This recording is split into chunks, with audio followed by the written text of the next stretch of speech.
واتقوا الله ويعلمكم الله والله بكل شيء عليم. لا إله إلا الله استجب لنا. لا إله إلا الله حتى تخرج روحنا. وبالحق أنزلناه وبالحق نزل. وما محمد إلا رسول ما كان محمد أبا أحد من رجالكم فآمنوا بما أنزل على محمد رسول الله صلى الله عليه وسلم. اللهم إنك أنت العفو تحب العفو فاعف عنا يا ربي. أعوذ بالله من الشيطان الرجيم. بسم الله الرحمن الرحيم. ثم كم بالله أورثنا الكتاب أورثنا الذين الكتاب. أورثنا الذين ورأيهم من ينقيهم الكتاب القرآن كتابنا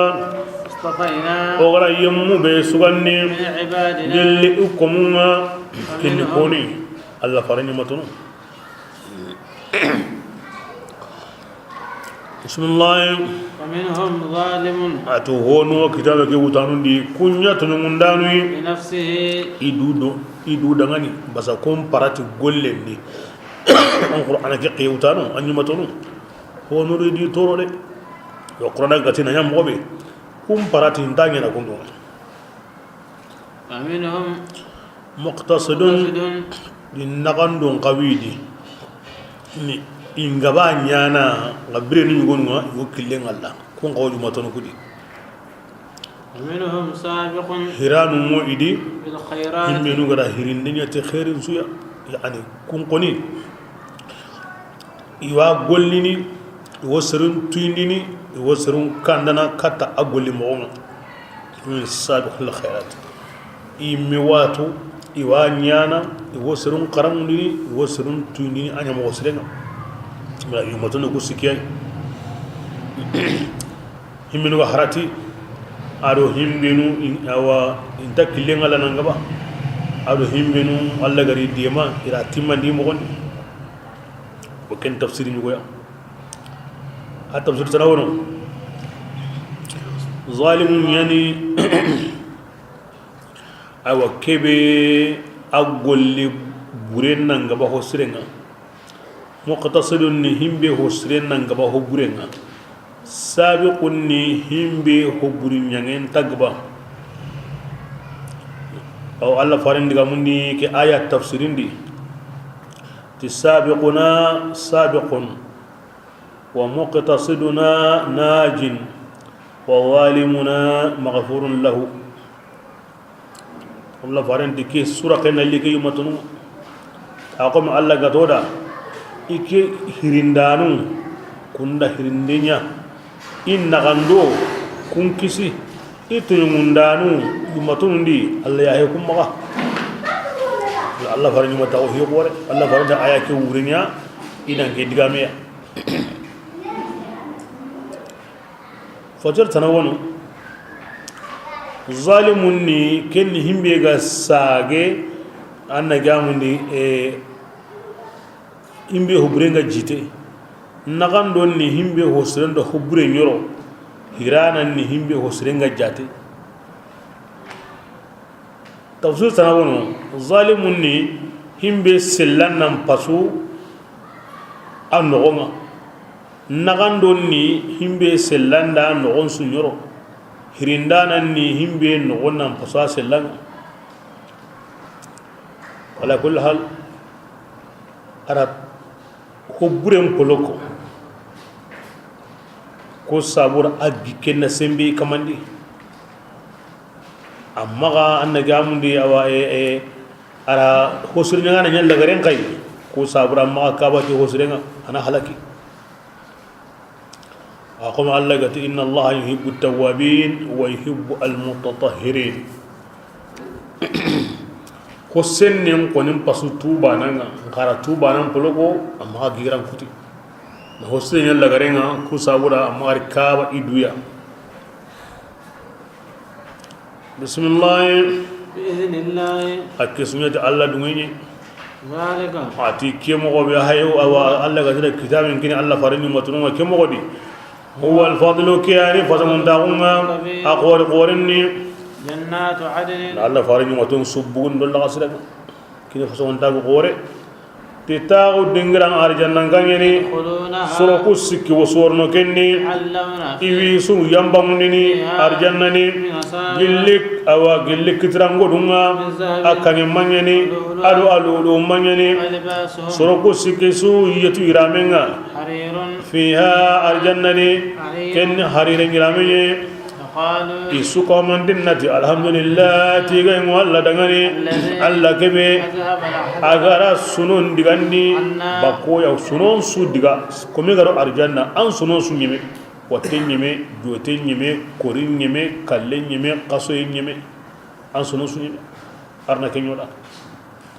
bismillah inna rabbana wa kama alla نغفر ayani qafarana antigi tigi junubun dangani ayani ku fandana yani konu li ta'at alla na komin kufa kemureni angara bati binya idariga alla nyambe komin maga ayana bati ligana kembal alla mo ya komin maga bati en tantlandi de komin sunta bati ni bati be garawo na gamundi an ku fande ngoten paka mala ganda suranda arna suroda bismillah alladhi inatiqari akenyani kamanenga حلنا agado ku bani su yanganni دار المقام tawo dingiran kandi kenni minne arjanna ni tawranga kome gama kin arjanna ma tawo hina darul muqam amma kin arjanna ango no ko ma tawo hina bismillah من فضله nga afasamun tawo ni de لا يمسنا nasabun janga tambien tawo kumemene arjanna de ولا يمسنا لغوب janga aywa hatan kallen tawo kumemene arjanna de awat angana tampi kentu intini tampi ngo himbe nyana ampatenga aga toni lo tampi kemedin paten suro meri yalli ngatu dengelwa ay tampi nyani ko kinya ton allo ar mbar min diga mo woni ge ke sa arjanna andam mungu ge ja ngenta ka tampi ni kari ja tampi en patan kalenda hatanga ten tagilli kana kari kentano bismillah والذين adin gayyemu beenuga kunga kafirawo لهم نار ida ala suro جهنم sikkuko kitabin qiyutanundi in pasume kinni alla sunnanga hongani hulle bani hon pasu akeda himbenu ga bara su iqa pelegetew kibiran kunton kahirinu aw kun ka digaran konni da yumato ando qoto annan ngari suro ko sikidi الظالم مقتصد السابق عنده قطو أننا غريكي إن بسومي دي غير كسورة كينا لان أدهمنوا كافراو لهم نار جهنم أدي جانا ويمبينو كندغاني لا يقضى يمبي إندارو يمبين دي إنتا كاللاي تواني وطميني لا تلا إيمانيا يغو كيتني عليهم إكامني فيموتوا تكالينا جانكو إنا كرانا اللغية ولا يخفف iman yaga igo neundini baka imagandi illa yangan katenga anta kalla kibira hobaka torani ay honda baka yaga bil aks ko anka paida de ado sunime bismillah ati kemo yani يجزي كل o ko كفور fisri ngalle besu tugana kemo yani وهم ati kafirunga يسترخون iwuruha wa yimunduni wa yimbendi wotini ربنا ya kama أخرجنا wanya gana nobu yimbendi ona golle golle siraya kengani golle tanai o gani ken golle ni dunade أول نعمركم Allah wotini odangani Allah wotini dangani ona gabundi aga sagani golle ngaro bani tabana yalli okuma hongu kinan kungawa تذكروا man yemme nga waji kemudi kenga waji فجاءكم نذير gongondan Allah Allah farilla gai Qur'an ara gai yinten kulli la gai kebrenga akhara mani jabi kani jabo o bugundi ona golli tana golli be gar woro jahannaba ro kenta bana Allah wazilla ora wunkina gai wunda ho waju agadi kenga waju gongondan Allah gai akatima kibira ma wu nima qore angana kufa nganga ma wu ni mantu wu janya nan kamade Allah wa saga nan tarondi la ngara kota yalli ma wu kinan ki ngama wu ngandara nga anan ko wajinde ini wu ngana sereme waju akaman amu sawaba ngangi ngo kasunu dade amu fisikani dade ho kapangu dade ho kapalla kute dade obure gongonda na la mo fasrun wonda ke gongonda nyati yindangule le gongonda na nyede adam maremme an wake tankarage sino karage yindangule ajjo pammo ajjo bene kenga ngai kinga dunadi anda hokita de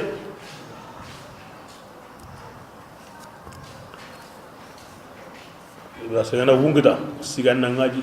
anyi de nganda qura sagado halle ana wanyang ke jinga de belagra Allah wa saganan tarundi de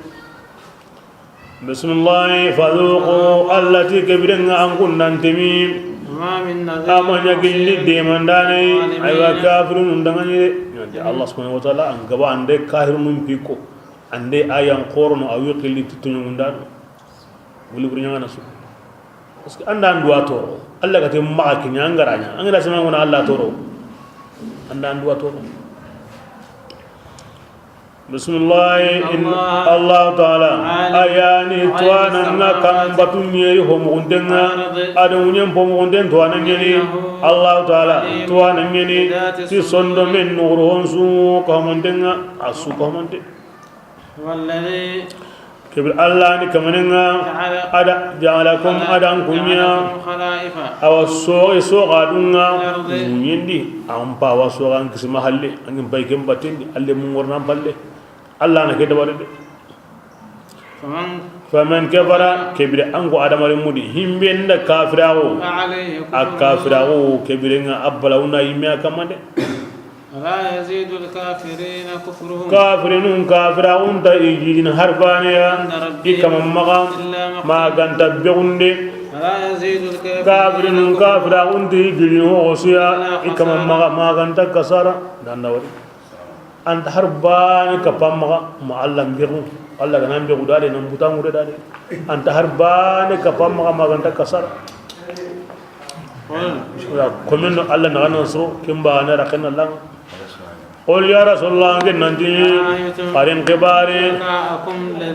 شركاءكم بورن كبارنا بورن بينو آغوي بطنو بالله الله تنه قارن كباري دينجتيو نجيغا ويتو مغبي مغوتنا ونيني مغاهم بيغا جيكين آوا كمبال حقران تنتكين كماني دي قارن كباري aroni ke melenga karin ke ngarinni manne be igara kentaga munyenni ari loy sude kara ko ingade igara hunne be taga munyenni Allah tanangara hinne be taga ko ingana hayde bismillah am lahum shirkun aw ginde ibane gama hotaga nga turni makka palle ma unyana idangani ido Allah ga kauna kentaga kamunni aw karen kana ko ibane ga mohotaka ido Allah gani ido Allah ko himbe di do kara ken ko ma tainahum kibiranga ade am awara atainahum kitaban yalli ko do mi kitabin kin makkan ko ngawa kibiranga makkan ko ala bayyina igo dalle hujja magandini gillikin kitabe basirnati koko agama bu Allah kitabin di kin kan hakren dalle nyugo na digin kamane anda ton kamade yokuna kebe ko Allah tanabbatu ye kitabin nyugo ando bikin ni ku ngawa aga khuri da nan de Allah tanawono kin kan tan ido Allah maka wona hotaga immi ma hotaga bismillah bal awra in ya'ilu walimun atikafirun dammi kanundini awa yugonunga maganta marasande walma inda me yinana na me illahi nun kini me hoya maganta ina me marsana aba haruna wa'adunga haruna i'adunga inta me kanin hoya bori ngokinya nanga bori ngan turundini bori ngokinya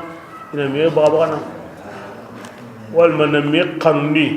aw ke surnanda asu marasande يعني لا سلين دارك اللي صاحب بسم الله أدى الله تعالى يمسك السماوات أيان تجتني نكملنا أيان نوين تجتني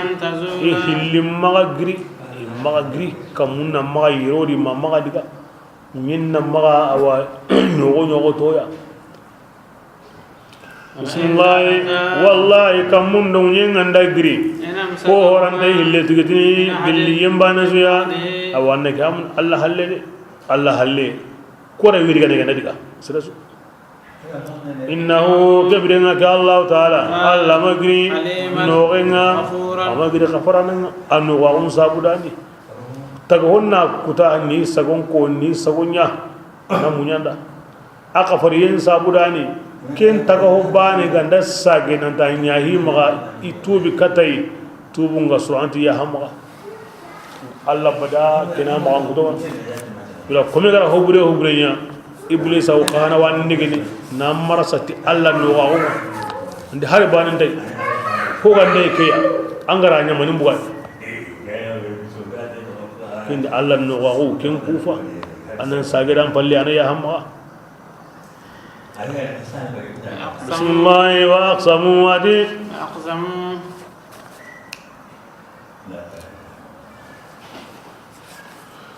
وأقسموا كافر كنا يا الله تعالى يكون ينبقيقا كم بنزيا إتي والله يكون دانا غنداري كنا mi kunganya igan kandanda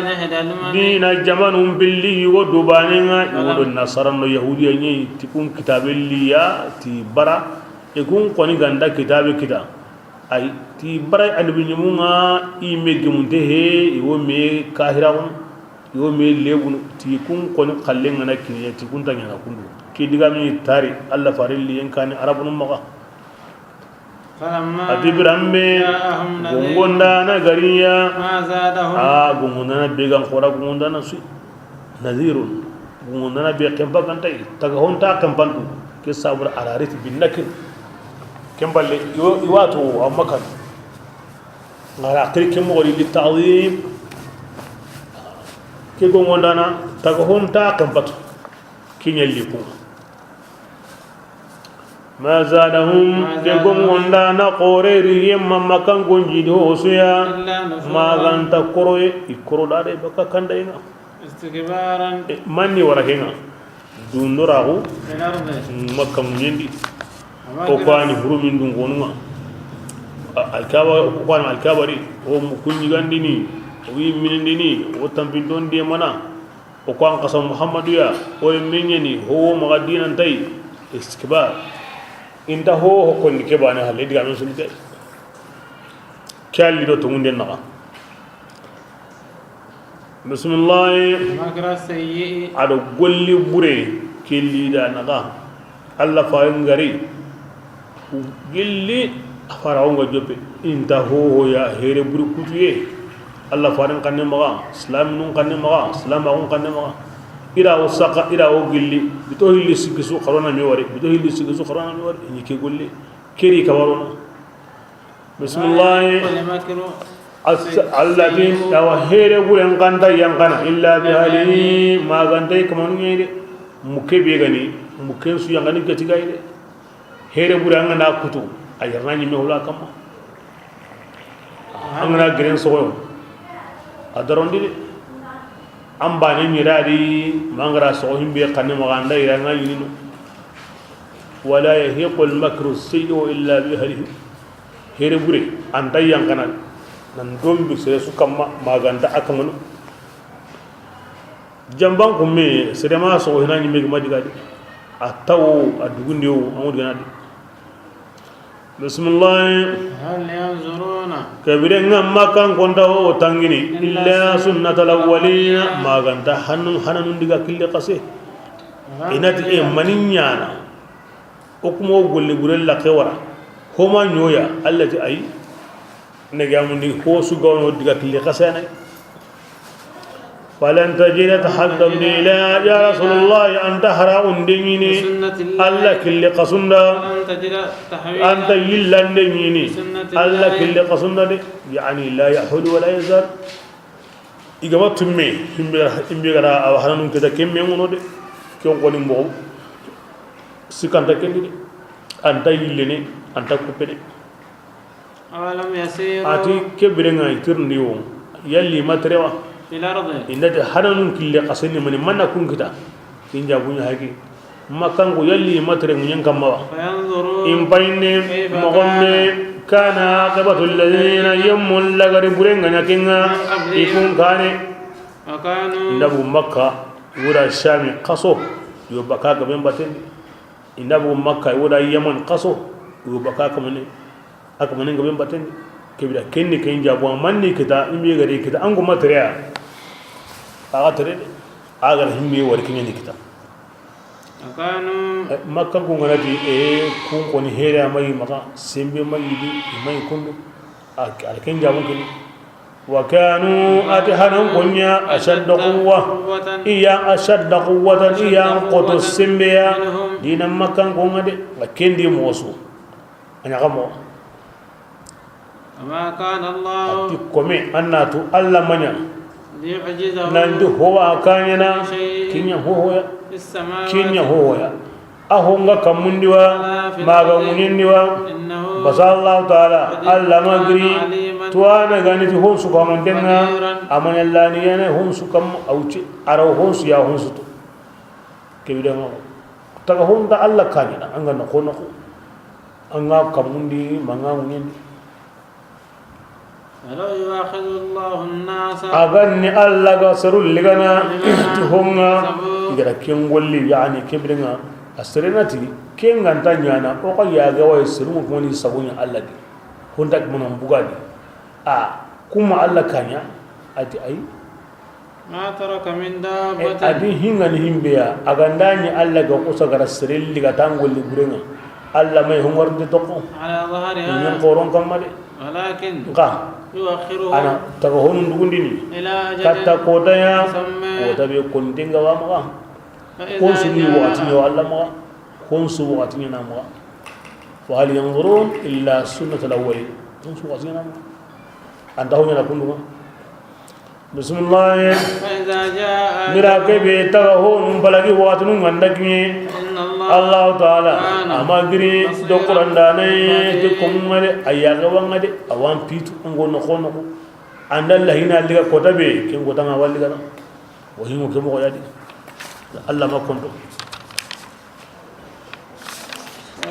ياسين بسم الله الرحمن الرحيم ياسين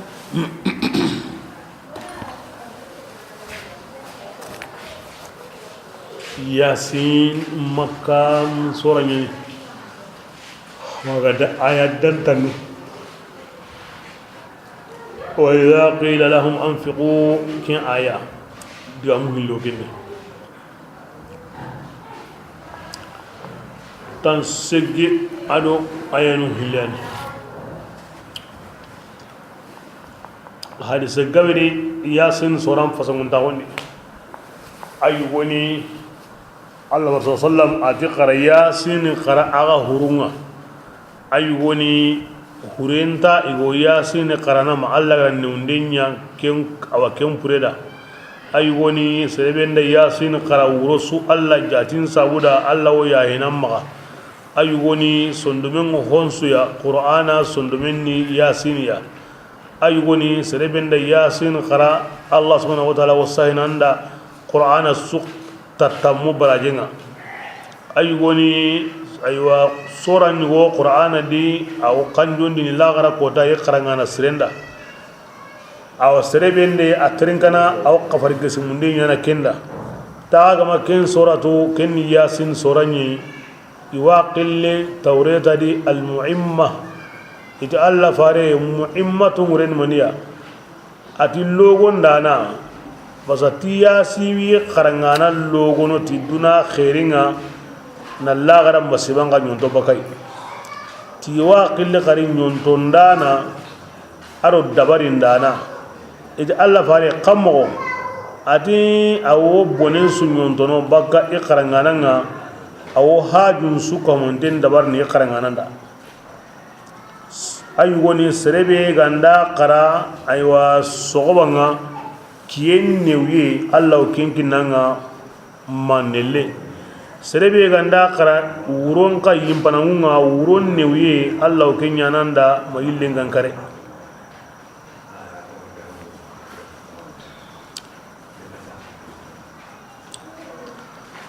Abu Ja'far wajini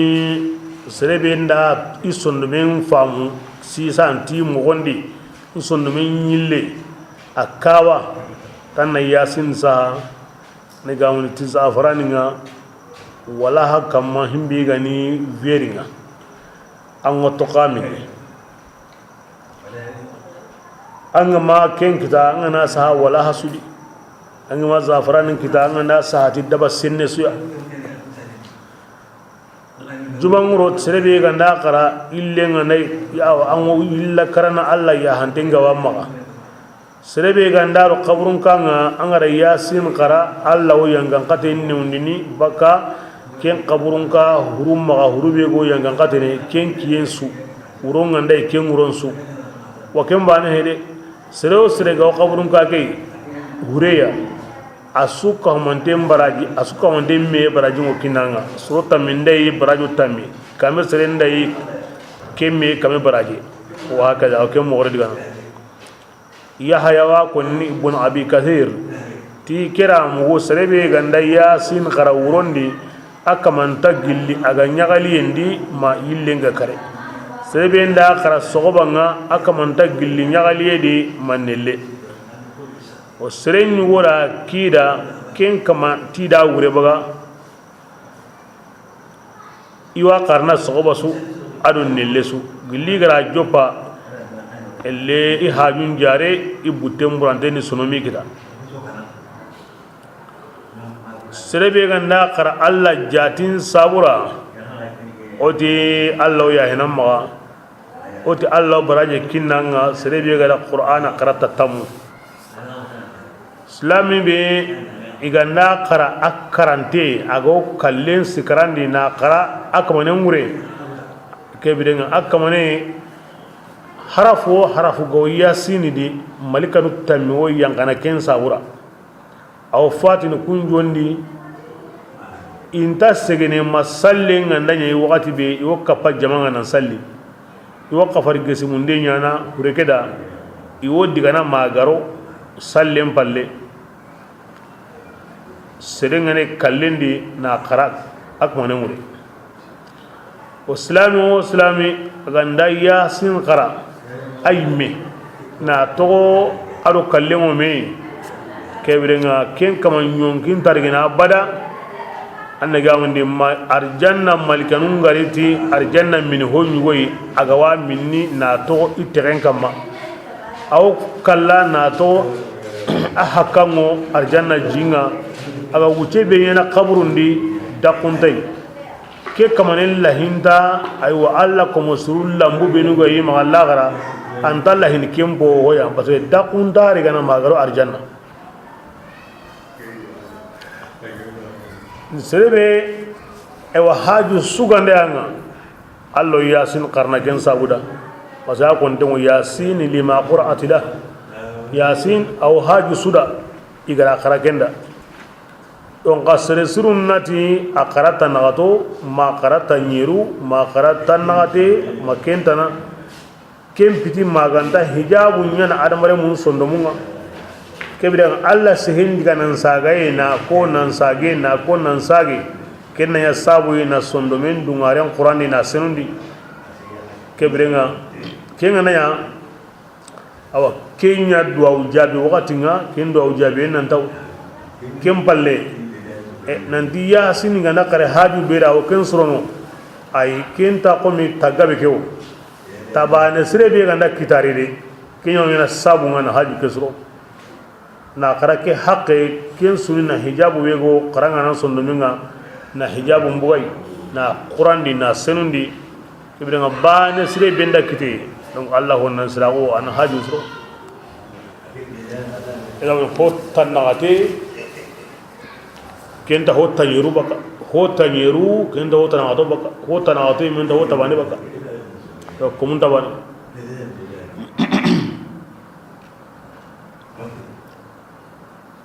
ngale wala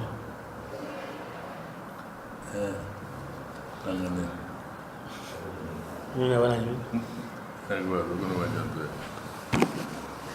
بسم الله بسم الله الرحمن الرحيم ياسين الله أعلم بمراده بذلك القرآن الحكيم الذي كنت قرآن يا الحكيم قرآن بيغني جمن ديندانا والما قرآن بيجمن دينغني أو كن سورة الجمن ديني أغا سوني مغبي ما أنا كبكون تو بيغا وادي وري غبا بيغا واي قرآن حكيم إنك كنين جاوني خانغاي كنت قرآن يا أنك مهولمي ومن المرسلين والله يا موغل لي خيفارم أرتي إنينا قطن دي نالتي كافونا كاكمان جينا توكي قطن دينا وكين كان قطن دي تناي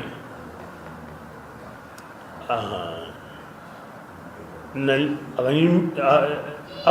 أطلقنا اللام واللامنا كين غادي دران كوناي نكيل لام قطوكي منيا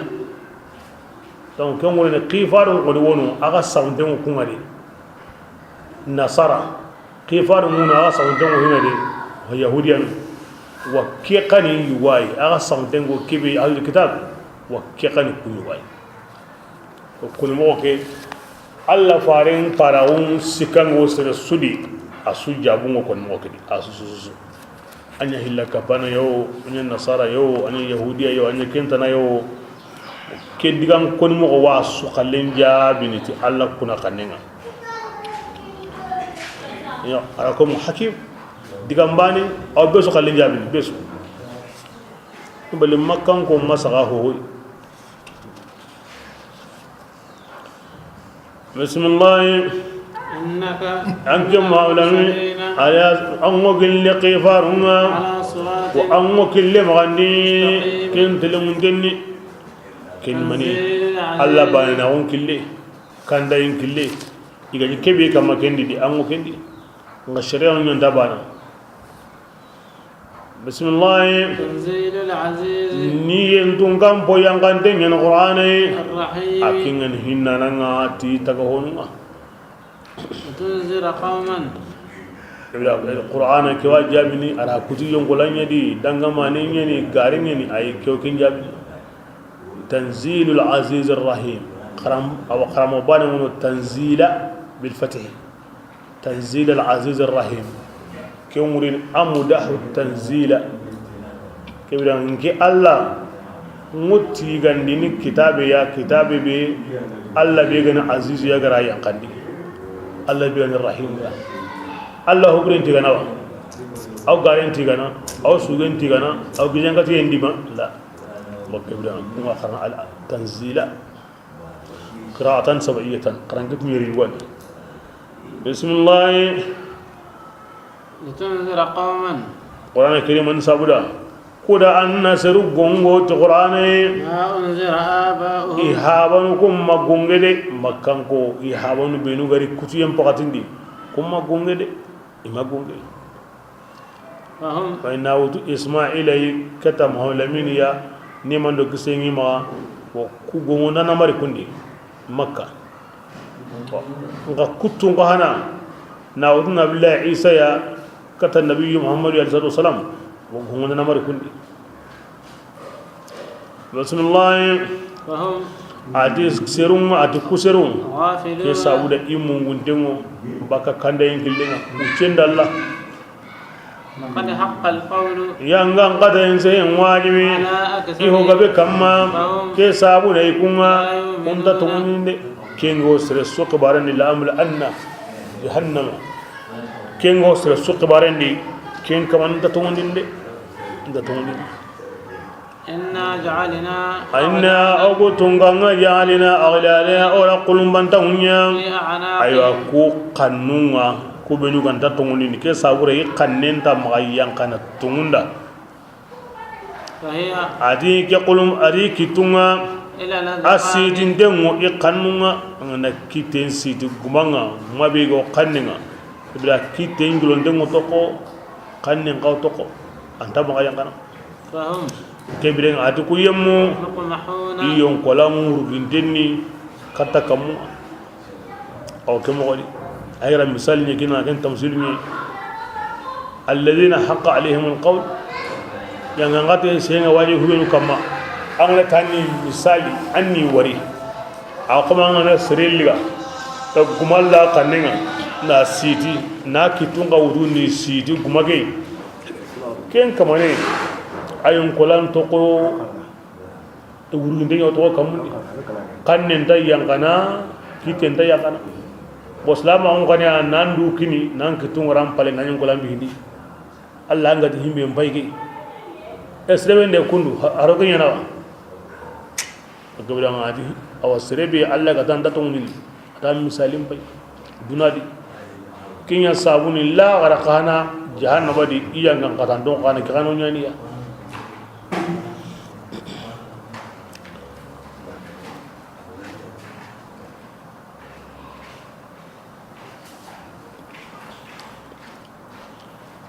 Bismillah جعلنا سدا Okotun ganda sutanya من بين ko أيديهم kamanun jomme nagane وسدا ora sutanya من خلفهم ihalqana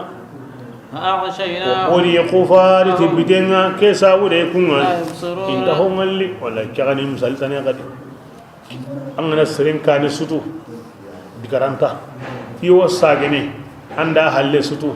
digaranta kebira sutangilo mago me kitana kamundi awa kebira biten ka hana kai ken kama murawa antar kebira ke kadi imisali ni goya bismillah وسواء adi wambana ko kamanu magandini andi gongowa mammi gongo yimmega kunda to woninde kibra kuma wudu hilli kana tongu sirebe kama aywa ken kama nan goni anda gongo amma gongo aswambana anta to wondin إنما تنذر من annama yemmin yan gongene اتبع الذكر kunga bati qur'ana hin konninga خشي iga kanu الرحمن arrahman ya بالغيب aywa aw mugulindi sirentano an sumunde iga nembay jimbay sirentano annaro annallagi sirentano annagri annasalli Allah kutay nyana wonda ben su anda tokono nanti arrahman ya gaba kunyan to mundi yani mu'mina abba ne gawo ada go jamandi aswamba na ma mu'mina abba ne jukube go ka pallai ada go jamandi aswamba kiri mu'mina ma hudo amma muna hari andai jamandi hunsu sireni abba ne gandai ho sire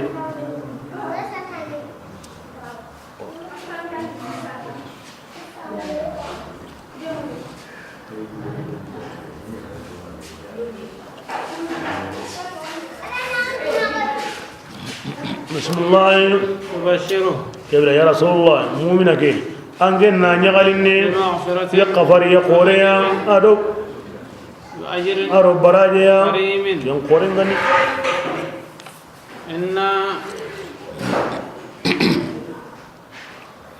Quran ayaban yang kasabu ngai misali ngai duna misali ngai lagara islami misali ngai kahiri misali ngai na Quran atwa wantani ngani aya ke yang kasabu Abu Jahal adi minyang ko hilli Abu Jahal adami kono nangi ya ga Muhammadu wasallimi attangi mingara yon kolan karati gidenga na mongo ko dai aranya Allah fare musallim adiga gredare wutu min kuna kanen buguni nga wallahi min dilengina munyon ko adiga ma wala siga Allah fare aga to giden ngallari giden mali akitenga aywa asagerni itanya kam mo ay adin timo giden ngallati makata de banin ti Walid ibn Mughira takiningi anta tinan kan akara giden Allah farini salling aga tindo wakati kebe Allah ra ya gulliga ataron karankan nindi nga ya ganda Allah farini aka sagerini amal jamanga di idan daro minne ga o haydo yere wa tin ya wuni gari ngade banen ti ata ka no khara kini ngi min ke gara yo golam mo ngo kinda giremu go baka himbe sera asaga dem paydi halleya agwanan pallambu ma diga kani ko hen kamma ma wakati ni idan gen kallen nyamode atinga kallen nan qora kallen ni ngati ndai bira kebe ndai nyugo mi awore ma me wari na nyugo medi daroy giloy kenyu wondare yalli ndana ba kuna tillata do ozai nganti ntonai nyugo be kenyi nyigana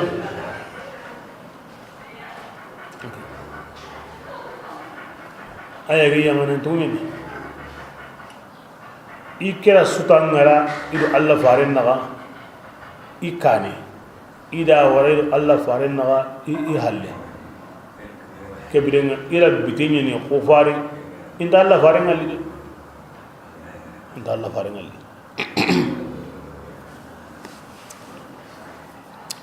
ina awkem wali sesu yaay go Allah faringa tillo on ta kunya ganye kin kama nyagen tay kin nyagen tay sire su yaay go Allah faringa ak jondi ma halle aga logange maga ange na haniti kem painde ay ange nyagen da Allah faringa anta walli anta siyakanemu sire su mangar Allah harim paya ti darun taun yagenga ti horoman yagenga kinanga walli kinanga famu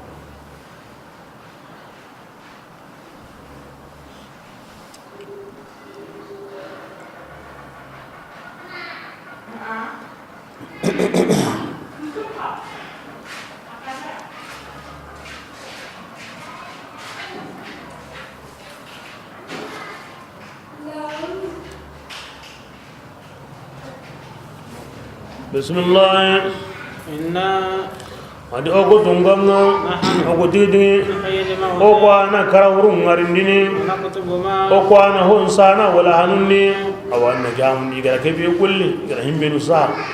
oranya gilli gamari indade duna gadi yo ken golle mi nyana kare wasana kadi آثارهم oyi batun su sana azar min anyi gara himbe nya ken wasayni angara golli sire be nya igara nya dam palle ken asarwa aw sahini hulana kenya an qalle be gawadi asaruhum kuma gara golli bure be nya golli bure jopande yi wasana golli bure ke sire be ganda me nya an palle aw sahini hulani yana ke jopa an qalle be go bure ke kana aw sahini yanga komen kan golle ngade kian Allah ko musulunga kanun golle kurumba jopaina lengi bane ma nyima sire suganda menya maduna ga gri an kalle ngadi kebirenga hosuru be nga amma hina amatla kunya hina la sire kanun hikurma jopaina Allah ti iwa sana dambate ari kololonso bismillah وكل شيء ati honne besune أحصيناه oku tunganda su gesini في إمام awa kitabeni مبين kimbangantenni honsu wala makanko anna to ngana karamo wundini tirnde ngono baraji nde ngono cross nde ngono tugande ngono ayeni ko kenya koyni makanko nga wa qur'an ni Allah kitabi agorni kebe ya Allah ko men na harini mona ko koya bismillah واضرب لهم مثلا ya rasulullah anna talib bangan di makan konda أصحاب القرية debe yugo dungonani إذ dibrinyani جاءها المرسلون na jamundi awa kifarum pay gari dibikiya إذ kifaru awa tafsir أرسلنا kumundi isa ki harunyin rusul rasulullah allah ki harim paru bismillah إذ أرسلنا adike birenga ogu qindi ku haru menu hilya katta ke debe dungonunga ida kum billi garangudu عززنا oda aywa hillo ke ori sembenni ثالث tisikaniya فقالوا kibiranga hillo hanarinte ki ado sikandike isuka mandendi إنا anna to ku soro sikiya oguni harunye katta angun debe ke dungonunga قالوا ha awa debe dungonundi an kummanya ma ganta hade gange o minni nagai وما أنزل الرحمن kebiren arrahmanu mayankandi haribaniya an kummanya ma ganta aga garana nan tanguna arrahmanu kitabe ngaga ma adigan kanne ngaga ma asugare osumbana قالوا soroko segeti rabbuna ukamanga awatu إنا nandi ogo ni khifaru digi ka tangunga وما nga honga علينا nyago ko mani ma ganta nyani denga gembangan denga ni قالوا Musa Isa be haru gani Allah di tema karamai ti Isa mu'jizanuma ni watun den sahani ni adam ben su hinkinte murwunte na huren ngarindi Isa ina ganya tabate kama kalleni mu'jizanga ikun kalleni karama bismillah قالوا debe ke dungonundi agana to ogum o hayga noni gangagum بكم tagari yenga de billi ke ga jebe debe ke kamen tagari ni barke bu honun إن لم تنتهوا iti wallahi aga mahati فنرجو mo ga da gidungara ولا يبقى mayanga ngate gara meme billo ko ya alimun ken torandenni qalu aw haru kuti dangane طائركم angun none gurenga akapaga imme kahira unya batini أين ذكرتم itan jam indang kungayu naga kanundi allah an kun wotina tayyarina bikum ikimo mektana indang kun kanundi allah naga simmandi allah an kun wotini o bara wa haruni noni ndon an kun kenya konni bismillah awara أنتم an kunga seruya aga dagaran karare an na waji an dungene an na waji nan gonge an na neman kufana mad Allah yinge mun da ara harin yi mekin amma do gendara Allah ba Allah yi me harin nan kinge an na famu kunda وجاء رجل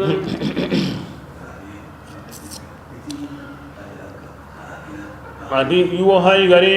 من أقصى gilli debel no kullatenga يسعى wodi kenda habib najjar ken to ngondi ti harugo ya aken kana latu sehem bay ko non no kobe aw wurnu bira kebe agara mu wuri surundi kuta قال agara ati يا قوم atiyan seru اتبعوا basa ken لمرسلين serunya ni ati khara harugo batude ittabi'u man kharaja min batu ken gandang kunya gana musoi ati kuyemmu ikandan tenni de nyande attiba'u bu khanne uta so tabatu attiba'u ni ibada antabana ittiba'u mukumunda aw allada ittikhadu mukumunda aw allada ata'atu mukumunda aw allada mi al ibada kinyo alla bani da ogu kannin ni wota surati abatu ya ittikhadu nuqwa ngana dia wa aywa an kem bakanu na ittiba'un buno parce que akunta surata abatwa na ta'atu buno anduro mo to ko Allah ay gara kettiga ati sirunda ittabi'u al mursalin ittabi'u man la yas'alukum ajran wa hum mutadun amatu dati ubudu at ittabi'u ibada ngande ko no kan ndi an anna bati nya konni ittiba'u ngande konni anna bati nya konni ko kebire nga an mi bu medi an mo wala nan nya gamin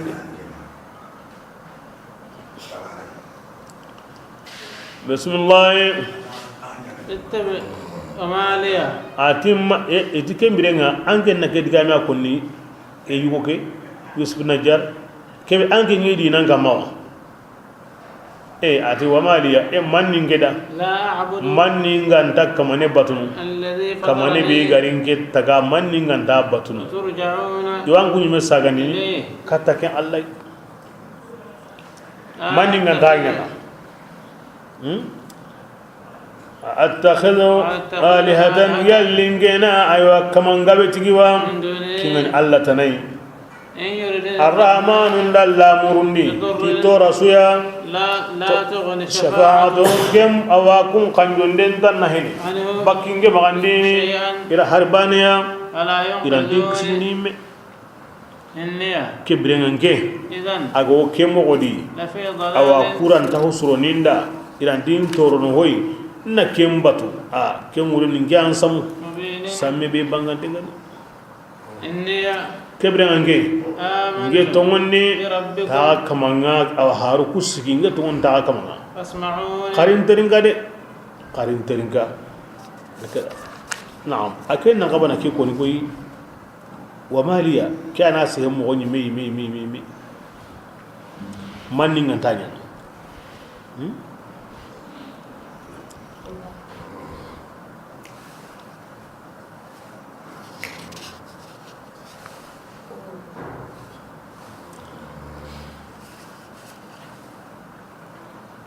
من نين تانيا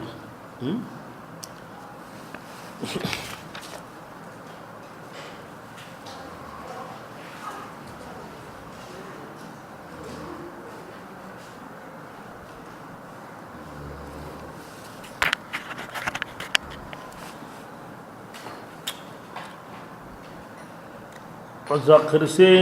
ironte debendi ira kempulan katimi igari mo konnenya dangani adi garo himbe ati lemme inge maga masa adalla de itondiga kona hay igar lenga tun tengari katai bane lemme ngirnan sigi ti alla dunga kinga nya bane khiwarin sanki debendi watun ton worni dukun ton worni murun ton worni ingin ton worni wa hakada ne kemo goli basati ke ikira bori aga bori ke ikira batu tanyere sine ira kosensu sigindi na sabon su tanga haju bani yaji kita kinno ni gara kara lemmen ko wala no tasani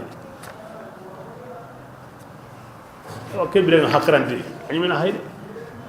kina ga sekun wa maliya manninda nganta yimme badul himbe gadin taga mannin ka wana rono tanyere sine mabolen ko sen gono di na sabon bana da barbi haju bani ani kita konto Allah be gara ken sahandi na hobba himbe ga jigenga kempo onta ho soroninda anta ho toroninga kebrenga tunde kebrenga karam karin teringa de nge tungondi ti faru ku kamanga bismillah qila kebrenga irariga na kari akaramo honuti ila kobin sigindi angarintenga honu tira gulla miga wakalli honu tira kaka baka hilloy ala kulli hal yakonda kare ga karante ita dangane wa dakhil janna an janna lo arjanna de ati arjanna di ya laita qawmi ngera natan sarunganyana ya'lamuna igotuni tihonga kamangara ken kafarin dangane arin kamangarinya dilli komodarunga araken nata Allah haygara otuindai ndi jaja ko mi ganda kara Allah sabura Allah wandarno jaja alli ken kamanda ona atu igo khairi bedi wala shahidun daiman allani ikhwaran kun nana igo khairi bedi igo na igo la ga bedi wotini o himbe di sa wa mun daw karun wonna atu Allah wotini gewa ko nida daiman kemanya ke banende ko wal shahidun buri kiya sabun ayatun li qur'ana li na shahidun buru mo gon ko da ke qaran nata igara khairi be kita ki itubi si sa madalla bitoko Allah ga himbe nyida bo Allah ya gara ko da ke qila dukhul janna aw riwaya ni goni mi tiran ngarin den mutuna wara awra arjanna honuti akra halyan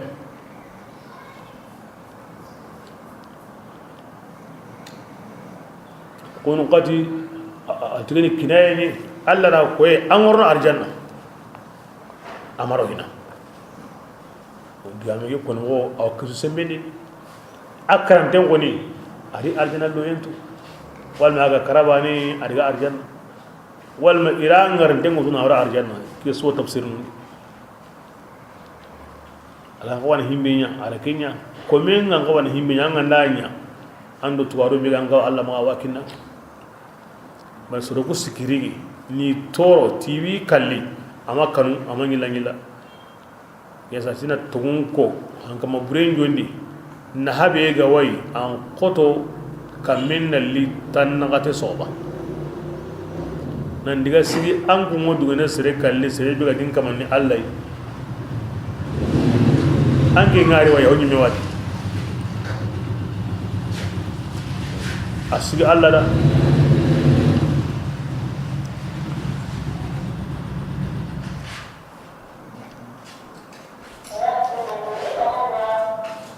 bismillah وما أنزلنا التي أقوم يمكنني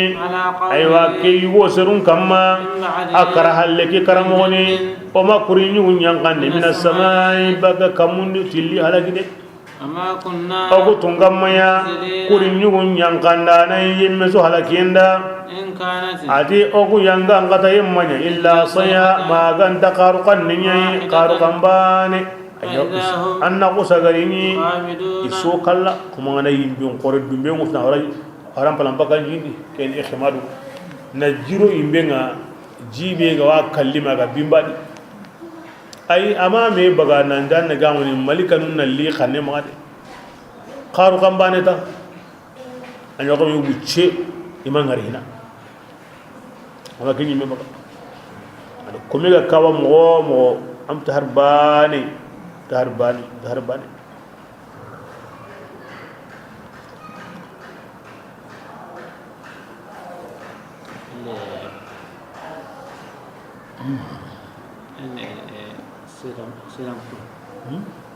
sedan pro ala ra zina wa wa min ko sedo imara bi ma atwal jitu alma to ga yala khana ke mi sura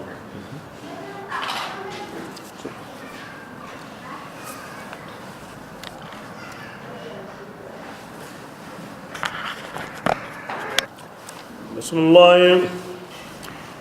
يا حسرة يا نمي سقدو على العباد أكم كم كانكم كيمو أدو كمينو من غو هارون غارن كتون إنت بكا كم ميغو هلاكني لا غركم نمسي ando harin na menyi na me taran kuta anke makata tungondi ni ma ango tokko kempidi la غركم نمسي ngoy ما ياتيهم وكي دغامي arawnyana Allah yawo kamno khibari arawnyana malikan digan kannenga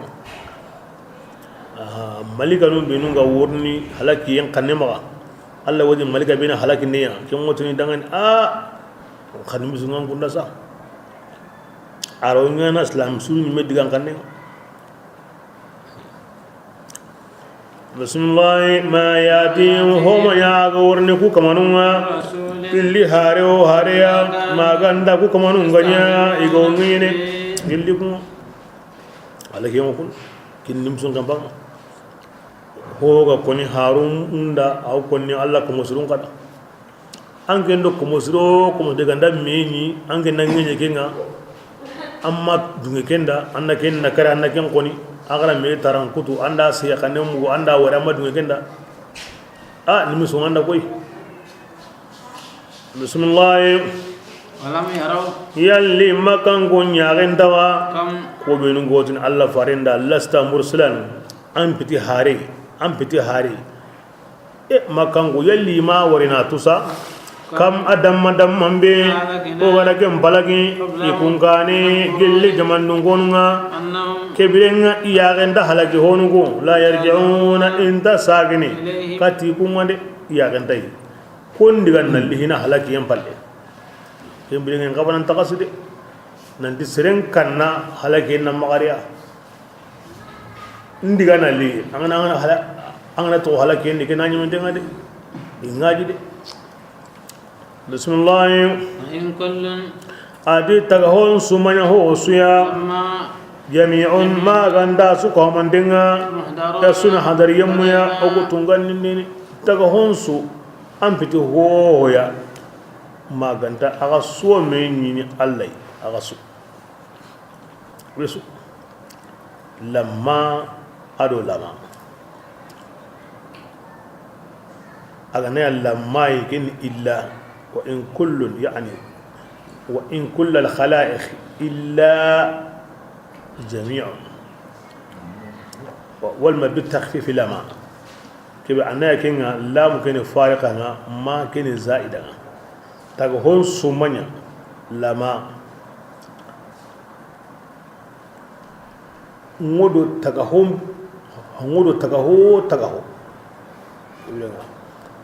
jami'un yaho asuka humante kini mutu da wani khabarin tagahon su maya ho ya maganta asu wal ma tagaho aha ngudu tagaho asuka humante yau kol mo hiliwai lamma adu lama bismillah ayatun adi awgilli tagumanjeya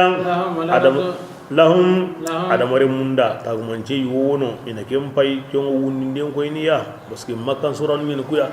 anganda karanta wundini wakinyen aqida nga as-sa'ida fihim kebe ga awa tagenan giloy sondo mundi atinan ad hoy wono ina ken gidamani hokore ngannew aw besu ya gamure ken hangay kenne munyenye almayyita aw nyebe karantengan tikawayenga hayena awna munye kan dege ngarine habban ona hunje mbugunne munye kan dege ne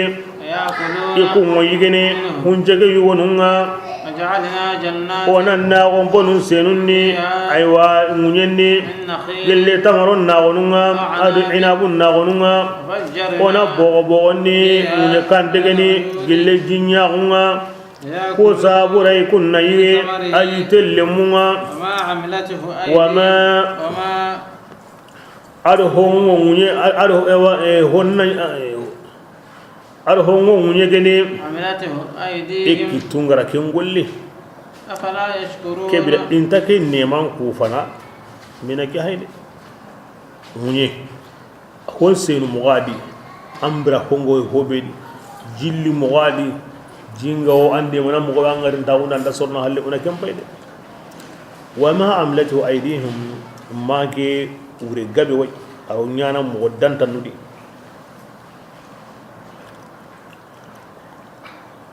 odi aywa ina yige yitire menga ado anga do yitire me ngey me ya nyiten tutu nyani ten so kebirenga nyimana nyewu nyimana pombe nyana gilum kata Allah tima bara anki tengara himbe nyake yanga hona yigade ko na korondanda ko na to ankalege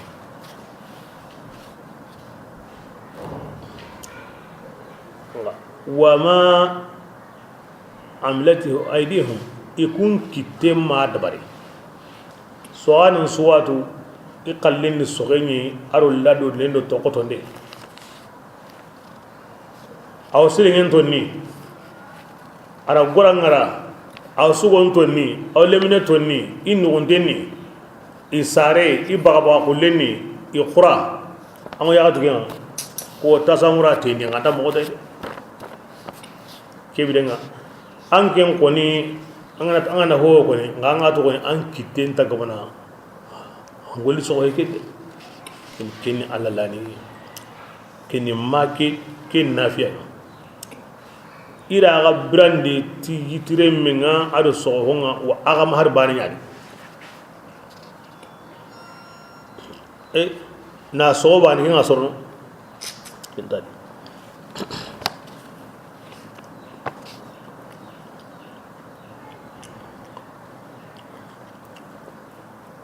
awna turndi ngay ila ga brandi gilli honga gilli nawon ko treme wama nga turndi ngati manine ni de amilati ho aidihum ikun kitengara kenya anguna maniya wala ko sikana aga himbe nyangana kina gai wal ankum mahar bani nyadi wal nga ga turni an kunda mani nyadi أو ينكو كبل كم أفلا شكرون أنت كي كوفنا بسم الله سبحان الذي قد قاوم كيان جوندي باني هكرانتي الله غنا تيغا نكرني وغنيني عند سكنادي أيا بان موتني ما كان لكم أن تنبتوا شجرها anta gemi hakarendi nantan kunyana yitten senundi anta gemi hakarendi afaraytum ma taharsun antum tazra'unahu am nahnu zari'un bismillah subhanalladhi sanna wa kamane dangane aga taganni noni ngabinga asususu kamande billi nono beno muningo kun senundi ni ado ikun yimmenu yugo yagare hokulle hobinne hatankalle kare kodde ado gilli himme ikun ganta kentu taga hokkai hinto benu ga wono Allah nasu taga kibirenga munen sen hombay inta bana yaga ngure nugune ndi inta bana adaga menni ayatun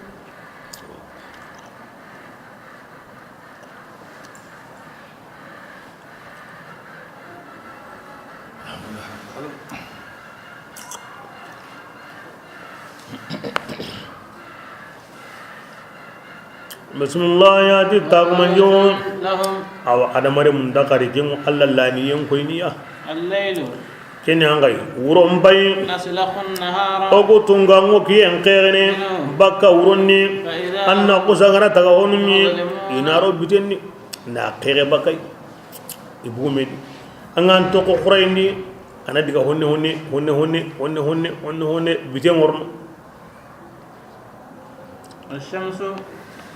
ati ayani khari idangani kiye تجري nga awurono لمستقر awanne ke katta sabati dingirai لها awang nyendangani anta kendagini ato kiyenda anta kendagini sine su tabane lagara kotanga naki anyi ina kara kotanga aduna ngaren tagun ke harakatu ken sine su aturu bannya anta dangini ya kara kotanga lekin lagara kotanga bismillah zalika kiyendang ke urumo تقدير keni yentunga nyugodar ndinye العليم kebe go honsutu na urombugu awanna kawni kiyenda urombugu medi ke kullen ni kene bitenga ono nyen taga aga dangani awanna gamu ndunye be karantenga ni na ngardi na senu nagada kebrenga kebe gani Allah subhanahu wa ta'ala al-aziz al-alim wa akenda hin nyugodar kundo ade an kun kallen man yadi kara koy والقمر والقمر أو والقمر بالنصب والرفع منصوب بفعل يفسره ما بعده والقمر قص غدي wal qamaru oda qason kanya tagumunje agada awo olani en koyni bismillah qaddarina oda ka yuqdari manazila nane yang kadingira o tampille ado segu oda mo ko dangi hatta ada ke adan gidiganan sagaye makaso nga sage yaage ngure komi tamaron kitte mogomme kemene tamaron kitte kasenga bila kebe atuguna ne nabu ana hagu nampagu tamuro nagato tamuro karago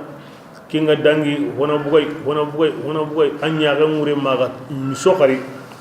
himbe go sere maga alla na tamu jen ko nga tigi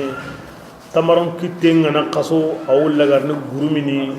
na nyenge na miso kebirenga hayra kaso ngana nyeme hayra misali ki na ke modi yani am misinni ahagu am sokari kebirenga aw kaso ndiga na sage tunu tikinga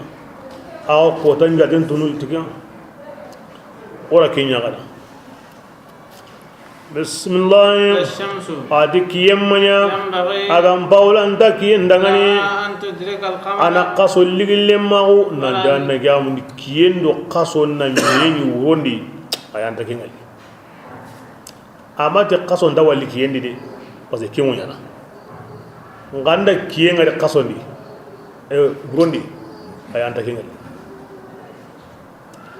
na kaso ngo wali kiyendi amate kenta ngata antanyo anta gemme hakarendi serema wahina serema muhina anti kien ndanda kaso kata na nyoro ari urondi ay yobale kaso nyoro no kiendi kiena nga wali anga ine sosela parce que kien yi turu nyana sine banya kaso nga yi turu nyana tampille adu bito sigu sa yi turu nyana lakin nan taw bismillah adi wuro ngamanya nantawo kiyen samana de nanti kiyel nanti anda gana wuro li na kiyen mani be ay hakke be gani kiyen ga wakati be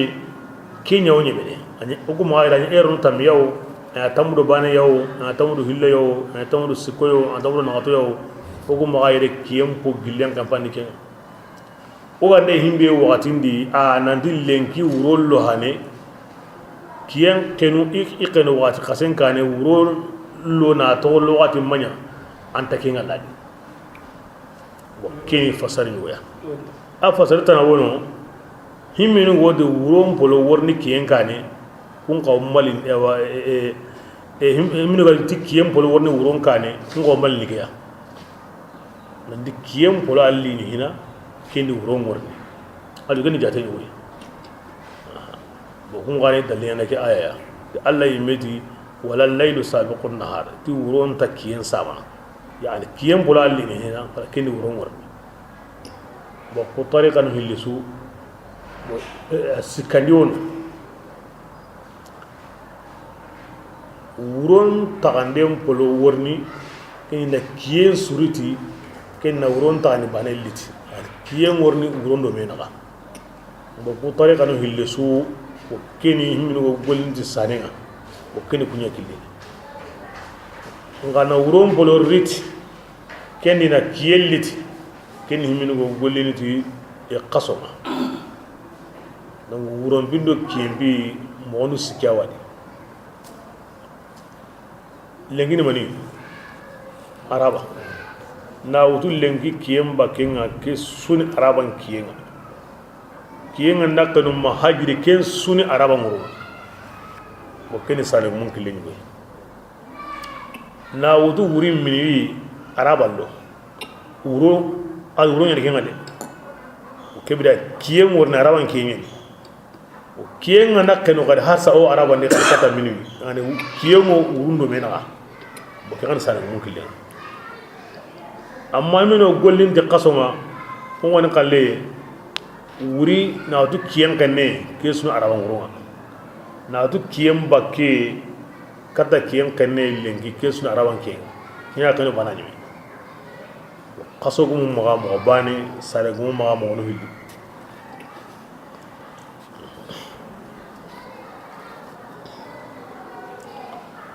bismillah akullun كل kebiringa ati asuka homande anna jamundi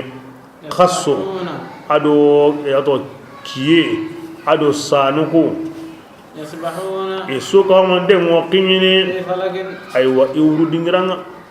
su od qason qalle manzili ngani qasosu ana kutu yen qalle manzili ngani sinaso ana kutu sanu qalle intabana honu qalle nampung qason qalle ngati sine gabe honu qalle na logoda sine gabe intabana nga sanin di gaboye qason di gaboye aho asuni wuruyini e suka hamante ngondo ko duro nyadi i wakini no asuka hamante e tafsir bani ngono indi wa kullun kina munye nga hay munye e kiye qaso sane kullun fi falakin yasbahun tasuqin ya bas Allah rajaba mani wa ayatun lahum al-ardu rajaba kini kebirenga ala shamsun koni kini na kamarun koni ibata suka honde kuna jaba kini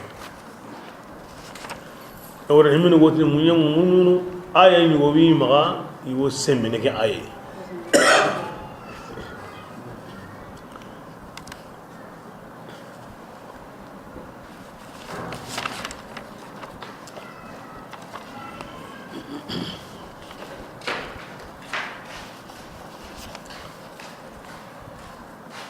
بسم الله آية mun ne nyime mo ngana iminu gata unyana kasondo sane mun mo imame kitadi ondi immalindengo fuluki ke yayi kenya mun nutiya onutilla fuluki ke ikunya mun ke nogoni at ken sigindengo onutilla kengo mun igunya gamu Allah ko da unyana nganya kamo amake mo gonde ma himmenu golle gana fanninga itu agon gana fanninga kunyo ngame kitadi ko itu agon so so mun kan ala semma da so mun ndiga ala semma mas yo wala su kon ke mo woni so mun woni kenya sawabantenni hakkere ni mo wasire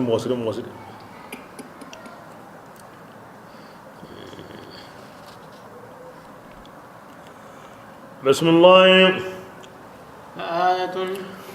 أو قل لاني أو قل لي تاغمانجيا لهم تاغهون دا يغو كلاني انتو تكن اجبوني منتني أنا او كتونغانا حملنا ذرياتهم اولي غندي ادباكونغا بالفلك ارام كانني او غانتي دباكي الذريه او حلانكون متنو او كانكون متنو واتبعتهم ذرياتهم donc kanangun adi halangun adi dibake bo yere kaleni hodangi ndonga kawa ko nyugani oku Allah ko tadangi taga ho soay dunadi oda sulla silimutu fil fuluge hure baneni na المشحون hure ke haga anke ne gembangana hindi kahinde taga ho soay dunadi ko tani wodangi asu yugonda ya gare mu hure baneni adamar me be ga waran takame baka ture be go nar lengi lawre be ga wadi jarinde be ga wadi samake be ga wadi haredo si be ga wadi naro jaro pora ken damatu adamar me ni mega an wodi ke tagman je nande Allah ni lani yananga annan simme ko dai wodangi taga honu be hay dunadi ikra sallallahu alaihi wasallam hure bane lengi hare de wana kalloto nadi wasu da bani ngaliwi na wama Allah bai gara kun bani gabondi na haka bai go kurusin jama'a ke kwata bani ugina haka ne kinni mali bani ya ke bidan kin Allah lani yana ngade wallahi kin lani yana bismillah wa khalaqna ad okutungan tagani adam ware mundangani aw min mithlihi ke huri metanai igo sit ma amembe yarkauna igo sit ken wandi nu hure kemme amen gaben pay o maake aw tunen da hokore kon adam ware mun karam hure ndabar moga bi ta'limullah iya Allah ni karam ndai nantango ke dabar na yakundu angorna no gondi jindi na alli kulladi bismillah fa inna sha'u tunganga na kanu woni tunyindi jindi ido hurensu yani huren ni kisiyen nsabunye huren bidi kisindana ide anda lumoda o sakaji arbandadi kemme ngabe on yana besu jondi ati hari wurgi hawanda nanda idangane imanya yimmega awa igawo itangini de illa rahmat alla ganda aw huren tumini jinne manad arba adi wurgi hawanda nanda ida fil haqiqa inda kata wurgi hawana su allah surida dole fil haqiqa bal besu wado on huren ngane tokko koni kisana ngabe ngo businde kunna mali huranga kunna mali barkonga kunna mali manani woy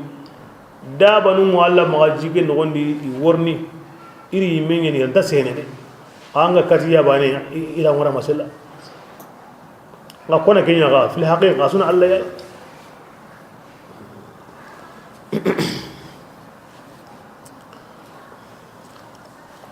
bismillah illa rahmatan la duri hawan danan ta ma ugandi wuri hawai hinne sabuda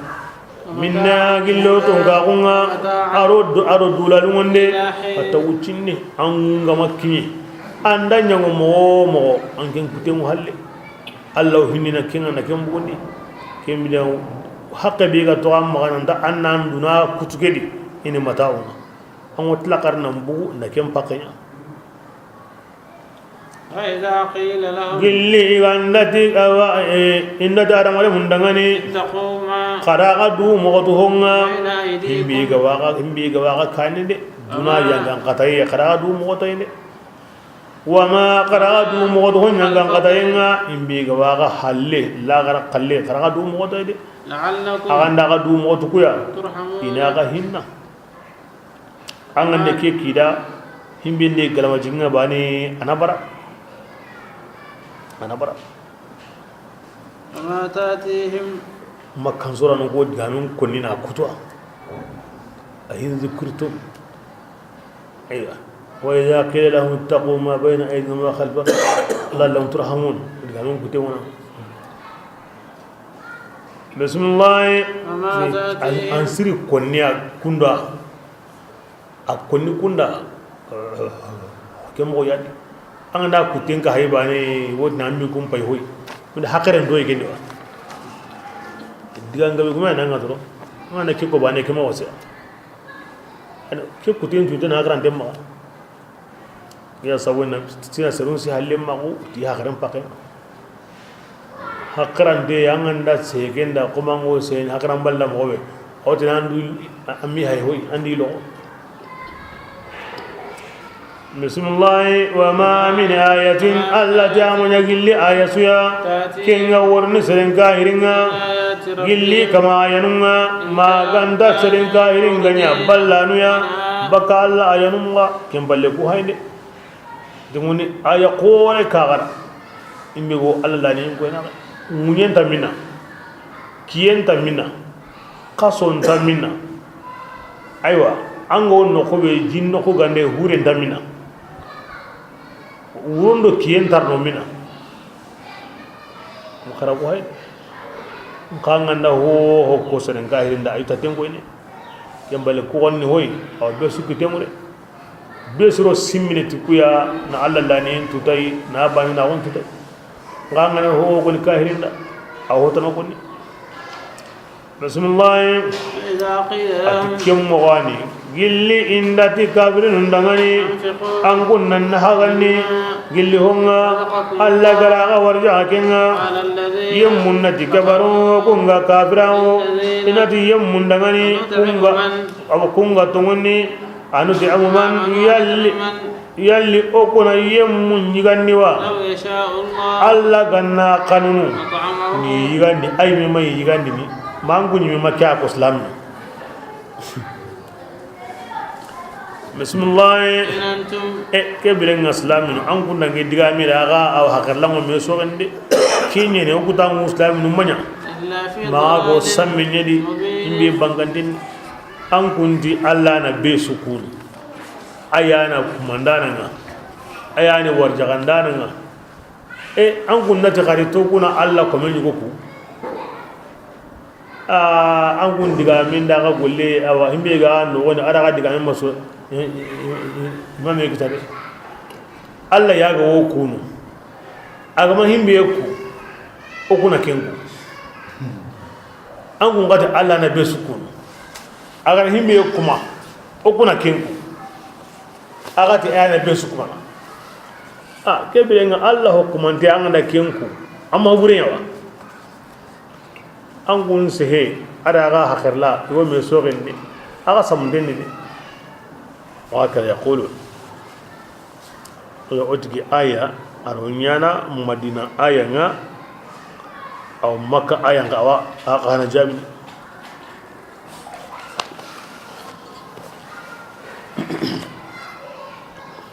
إني كم ودي نعم أو كم ودي عاصم مكة بن وائل سامنك مسكين عندنا نياغا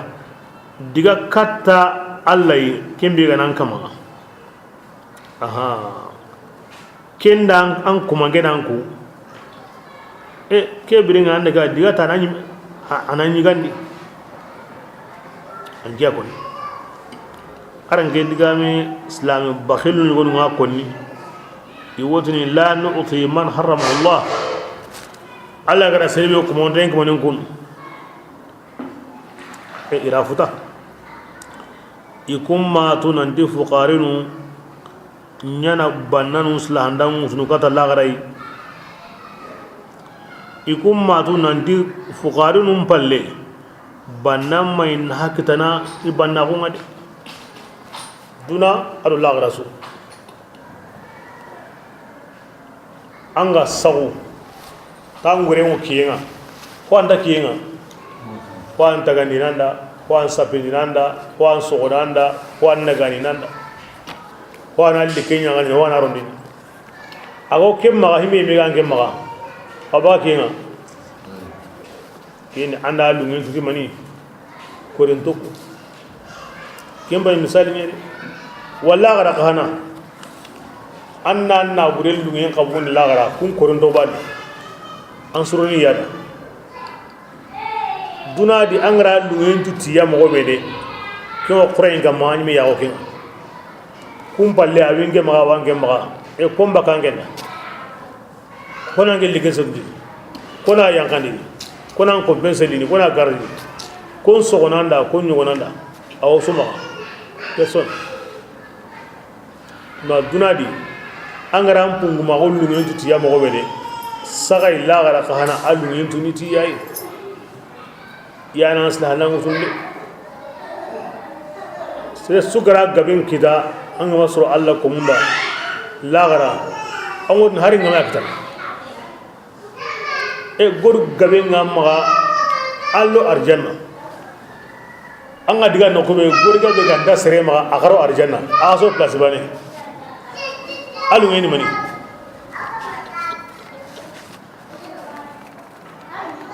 don aya nda ko yanda gamundi ulaika humul mudhifun sebere minna na burenga nda an hadunadi la gara kana kebirenga na kun dubule o suga bana sallendi sumindi jakandi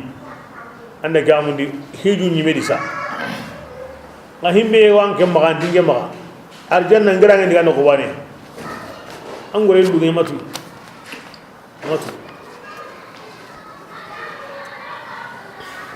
okay ako ni mo sirenga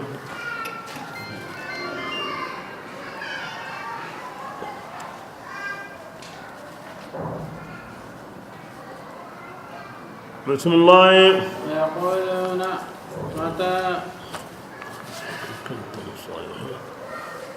ji aganda ki dangani nanti awa lagara kota ngono iwatini mata kamire awa kenyine angu ngandani awa tondoya ho watu ko nimbali diga wallo lagara kota ngorne onda gatun kan kota na awa har tabani hama ko ما ينظرون watay aw baga sidra Allah anhu akentu ndemo ti miskin yigandinga aw miskin yigandini awi diemana awi qobono ni horo wadara Abu Jahl ya jamu ada Abubakar anke ngotini Allah raw besu yigandini ati yaho atani minandi ga me ga hayde akanda ko na besu yigandi Abubakar zaragai Allah him bitigenga aw honu wure bakka ni jarabi ti korinta uma koyku ana honu ga wure bakka ni jarabi ati hunguma uma komi anku kebirenga korinto ara kunya mari inkati duda ara hungumu ka yamari ina korintonku Abu Jahli ati wallahi angen wana Abubakar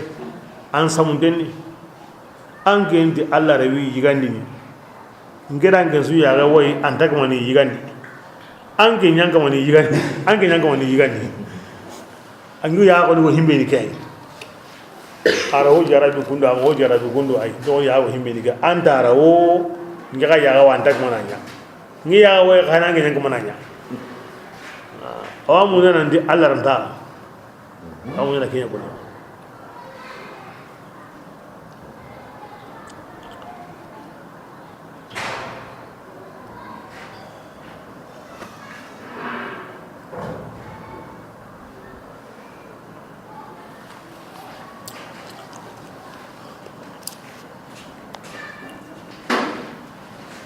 bismillah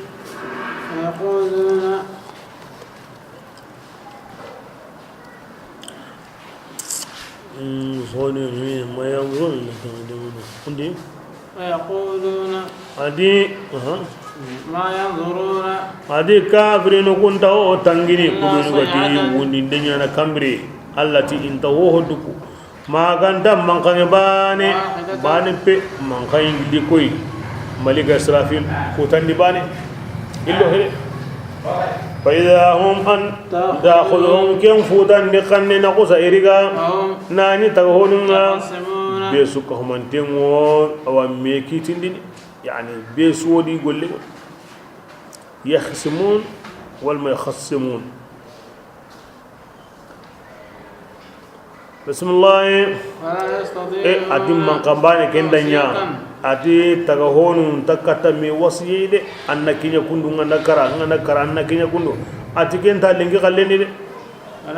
inda sagene imme kati dungonu nga ansikindo ba kadi ngara kandi kadi ngari de be ansikindo ba ati kenta kalleni de kimman kambani kimali ka tagande mo ke kanne maga gilli o nda wakati anda ho duku ya maryam bane Allah na ordon kinai ana su qiriba kata idu nyonkin su butu nyuga wala tenga nyonkin su botengai anda fu tukati du ya nyonkin su warni su himbe ganda karakata ko tamla gene himbote la khamo be nyonkin su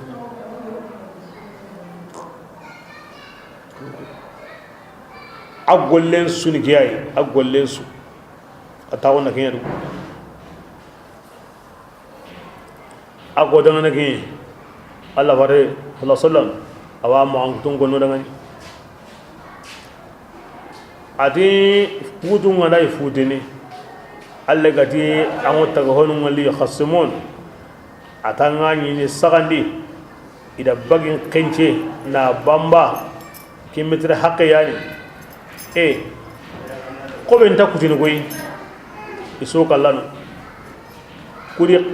kula qoben kutu ala goy ngari jubande irame ngamu na gusuna kenen atanta gusin ko kenneno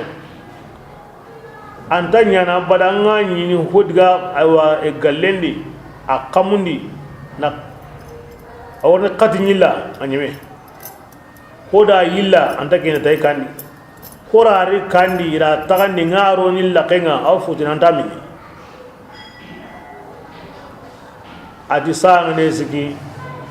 awani ni hodga ida banu no kunga adigi na gondi aw mana jimmo ko sorondi yorna kini aw yitunga yorna daba no min ditay antanya yigalle mun ta ko yiye ngai likitu nyangi wo yigande kama ango loma nyugo tun antarna Allah kendi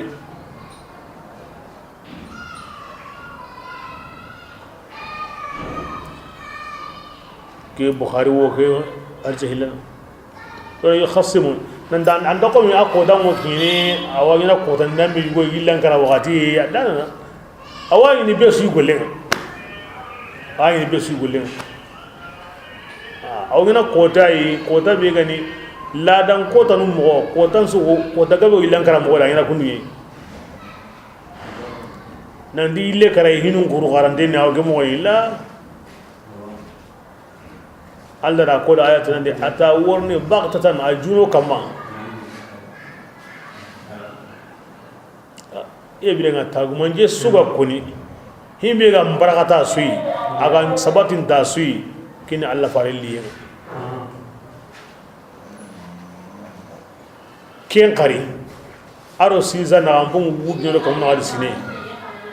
asenda wakati tude kuten suka monde honna ta nganya hina aywa Allah farelli yan koni kina ta gonje mbigan sahanta sui ariqa ariyeno sana wuñino kamo wal sinan bogenga kenga kulongo besuda bismillah wa nufikha fi suri adige birenga kenda ya tagonun so kala alla ganda kiti wundinden kay wakati kebe awutla karna butu ke fute fa idahum anna tagonun min al-ajdas yansiluna isu bosini min al-ajdas gilli qabrununga ila rabbihim kati kamanyimiyenga isu honuti honsu kalle ado honsu wundiye hondi tannagate sinewi do menaga kyan sahanta kembele tannagate kota konintenga di hotana konintenga kem butubane yani gari iganda fuje na hangem bugundi kebirenga nyongin su ubaka katia ya hatenga nyongin anda bugu butundi kata blake ya hatenga kinga ni alla da haten taga na nyima awrona di anyime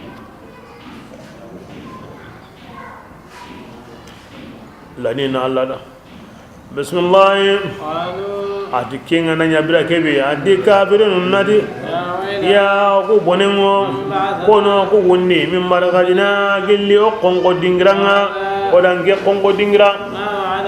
wal mahaya ke wotini dangani ke wundinde ma kani honga arrahmani ganni nandikenga jaqi farunda tungonde jaqi farunda tungonde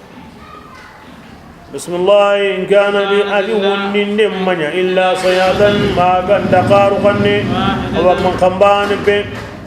anna tagahoni isu ko mandenga I hadarin dengo ogu tunganni asusu hillo hede man qafutan di bani be so min Allah utande bani gari ni worno be so hillo hede al yawma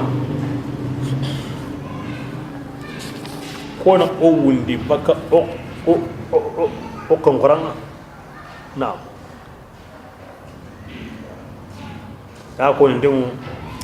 tago hon su ganda karabira kebe Allah bangene ti mo moyinga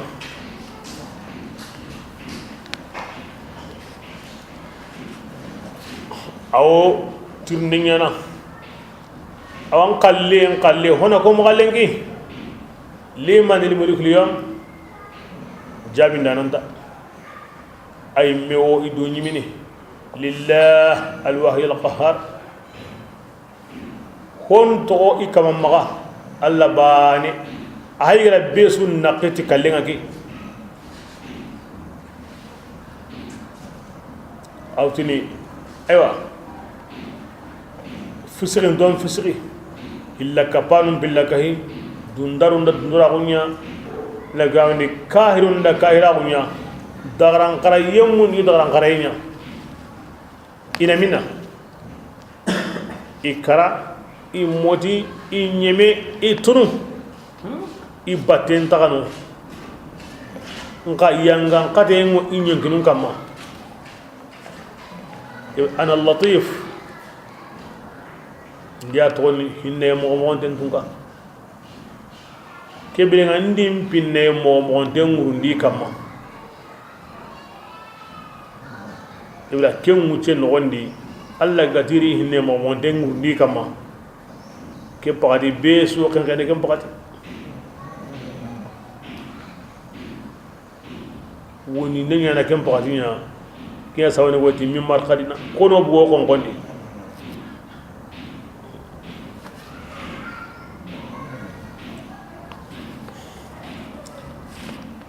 bismillah اليوم ebrenga ke farunan kala himbe ko ni kenya ni ko tanya kenya ke ebrenga lengi ko dagaya لا تظلم نفس imanya igo nyongi tonyana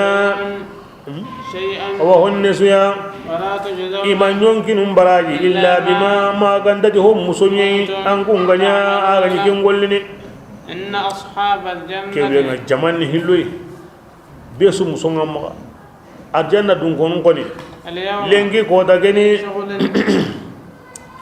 kungoni isogolandenni فاكهون anna gawni innemantenni yani solanni maniya hinna ngabida awren ki andako mi tampideni de ay hinga bo ha yiga yendo minendo bendi ay hinme gabida le sila bismillah هم هم وأزواجهم adhum هم aljanna dungonunga adi yaglemunga في ظلال iwo sirahunundi على الأرائك iwo samun kamma isunya lagindingo لهم lahum itiramu waidangani arjannani ولهم ما hum suka mondengi dangani يدعون igo kennatana ho su iganda kennata awos anga simmana bane awnyana anga simmana bane awnyana lahum ma yaddaw anga himbe simma bane awnyana aw yankana alla kanan no arjanna ti cienya tuningi ken no kusu arjanna yelum woni konkara singirdanga besu di bibisene nge to ngene ke yilingi arjanna dan ken na ko nge bireni no ni ngom mini doro angi ngewa otana osen ay nge am basuge nge to ni kay nge birene doro nge mini doro ay ke to no nge an nge ali ke ken no ni himbe kanu yenga na waran sonno men ni bani kenya nyanten soro mo be galala atawo dem bangori sila digana lindare ko ngani ndare de aw anga simma mo be aw ngana kem mo di ya gadi walahum ma yad'u anga simmi himbe bana ngana wa yigandin da beso kem mo di himbe na lunganda mo be bani ay tawona ngure arna kinoy am no kusini himbe sila bismillah سلام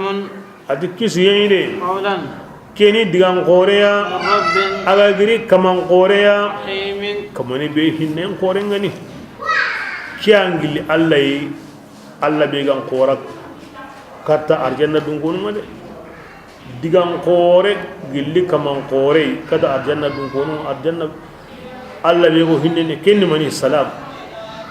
alla yimmo arjanna dungunu da awati kumi denga kama alla yimmo arjanna dungunu salam Allah subhanahu wa ta'ala aw bangini arjanna dun konunda na kuminden nyandiya Allah faris awtrik sunni mama adina arjanna dun konun to inni mandi noro qore ko sawari kamma besu kamun bayni iwayni kaman qore kallanunte ayingiya ido kamun naga awotin assalamu alaikum ya ahlal janna kisiyenga kama arjanna dun kono tikin Allah digamenga salamun qawlan min rabbir rahim atikem pakati arjanna dun kono iwo Allah walli Allah hayni nikatiya na to iyare mu Allah di inta simmene ho hosu igani kendi igani lunga do nema besudi iwo munguna sui bas Allah wallen na liken su ka honde manda tuni ya wakati be kebirenga ina sagi kata idula ngwenga kat anoro ngotoko abarke ngotoko mabadan bada arjanna dungono honu Allah wallen kempeke ngai go lunga be kitanake badan arjanna inda ke melu ngi tama akum dabana sine summe tabani honuna wari sine summe tahillu honuna wari sine su qasu summe tabani honuna wari ko summe tabani honuna wari antam baka honu yarenga Allah kum dabana bismillah Sila. وامتاز اليوم inati dangani an kun nan patan panci lengi أيها المجرمون ya golli bunyanu ko kebirenga kabu golli sirnyanu ndi lagara kota wundi ndenya keta Allah farinyu matunu be sura birse medi ko bunyanga ndo sirnyanga muna hagindo mu'mina Allah wadin ay kabu meri duna o birse meri oto so sallini o so sum ho hayni honda hayni ho garna honda garna ho jenene honda jenene ho muna hay ho mumina o so medi tilengi ko kabugo medi lengi kabugo medi imenu gani jama be kunan kapame bismillah ألم أهد ya Allah yallinge mallahi dunkini agaiwa adama remu maga ya mari qifarun ne nin kamma ألا تعبدوا nanti agamma tokkido shaytane bate ma kagadawa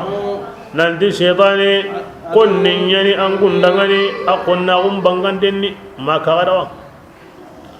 وأن kuyani nyamariyenga ndagadangani karinge bani nago nge bani nago nga kiyani killenga kentelum denni kyanko besuda kema kagadawa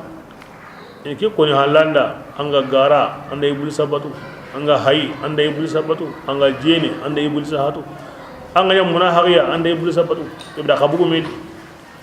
ibul sabatanu aru Allah batanu khabugo medi bismillah لقد ضل جبلا nga ibulisa samundi jamaya anko adamari muni ken gabenni فلم تكونوا yalli kun jama anko manyawa ago hakrene wa kibira ko me hakre de ma kaw ibulisa jamanga de kaw Allah jamanga ma kaw Allah konninga de kaw Allah kanani ma kaw amba adama konninga de akana annan kaw kunyi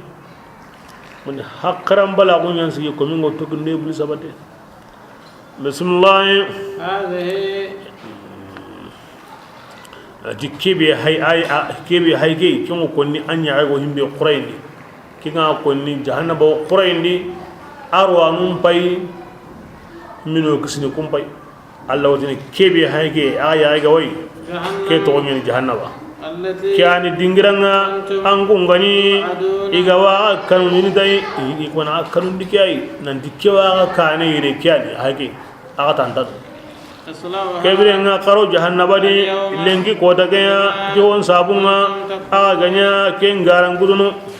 اليوم adi lengi kota nga نختم okuna berenni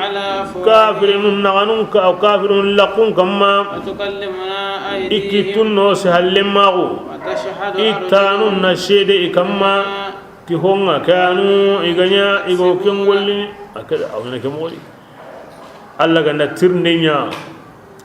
nene ngoju telemuta awmanya rukunda abukundu alla wadna basundade aw nene korundi aw tune suhununda be suni qallen ko kem baadinga suhu be gara himbe nyamo ken konni ngandi ga do ngana ke hay ngana ke timelliga ngana riga ngana yiga himbe gara himbe nyako ken konni ngen no kobe anya ken kamma ken mo sehne ngana shedan kamun no kobe anya ken mure ken mo sehne anya awre komben no kobe gandai biren no kobe gandai killen no kobe gandai bismillah wala nasha'u aya bani mutini tijaja komenda ko tu komenda ko alle koy agandanya tan nenen aw an suhu nyana shedan an kamma jaja komenda ko alle de alla na kisko noda on kanu sey ya gentinga kembe de serun tagandana nyaga banga serenta kemuko ma kanu serun ade serun tagandana kinga muku de mbane ani la alla wajini ambane gande alla nan billandinga ko ayanu alla ko musrum ma khama yugunu al muraqaba ina wutunu ko ayanu ya kama bismillah wala nasha'u allati na'am ogutunga nganna kanunu oni berenini iya un kamani hinkindi astabaqu sirat kengandanya ina me hirikilenga wa anna kam mogoni igo hongalli alla ganda ko mi ya galliga an mani walli harban ke oranya ke to amma dunadi illa rahama ko hinanga nanema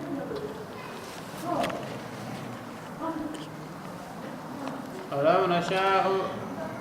ogutunga nganna kanunu lamasakhina oni suka wonde mburun kana ni nyagidi mbarunga moni nyagidenga masu khonyani na hongarinti na yilla hongarde tanay mana nyagidenga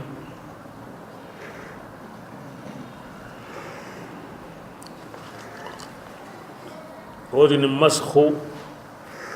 ودين نسخ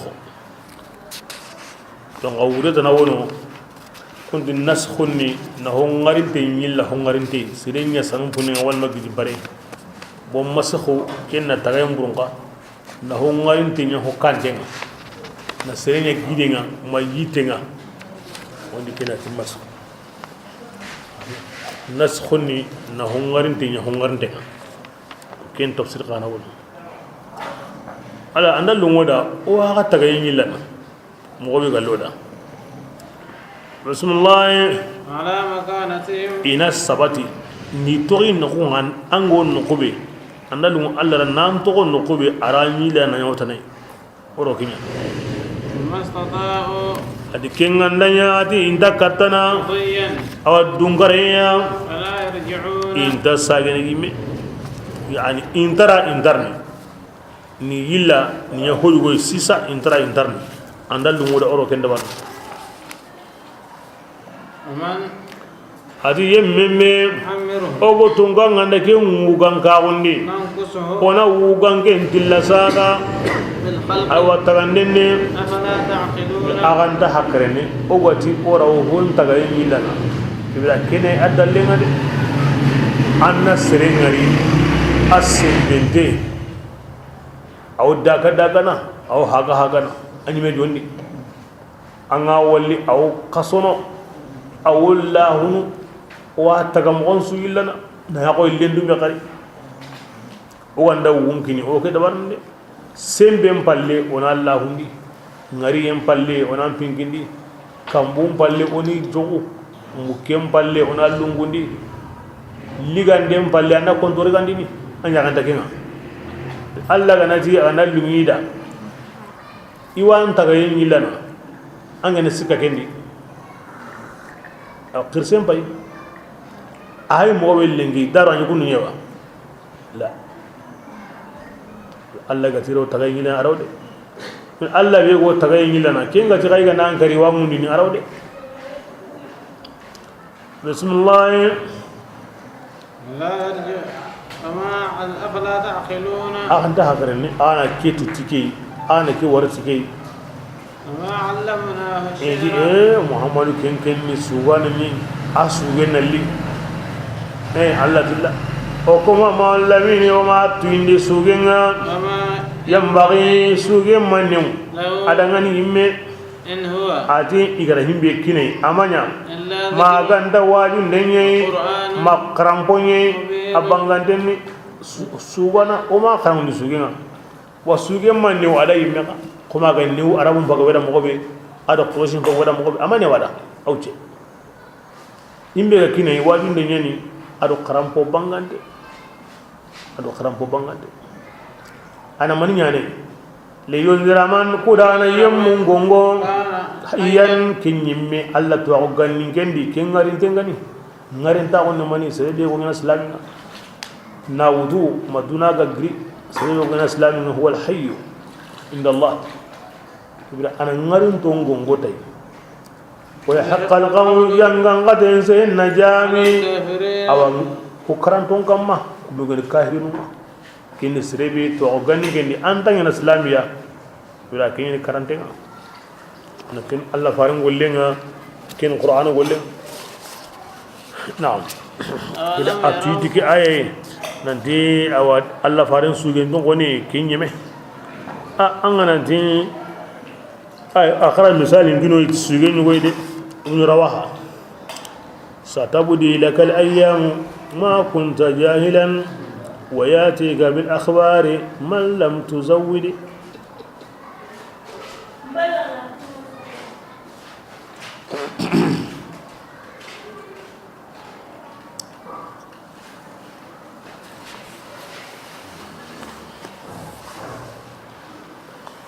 adi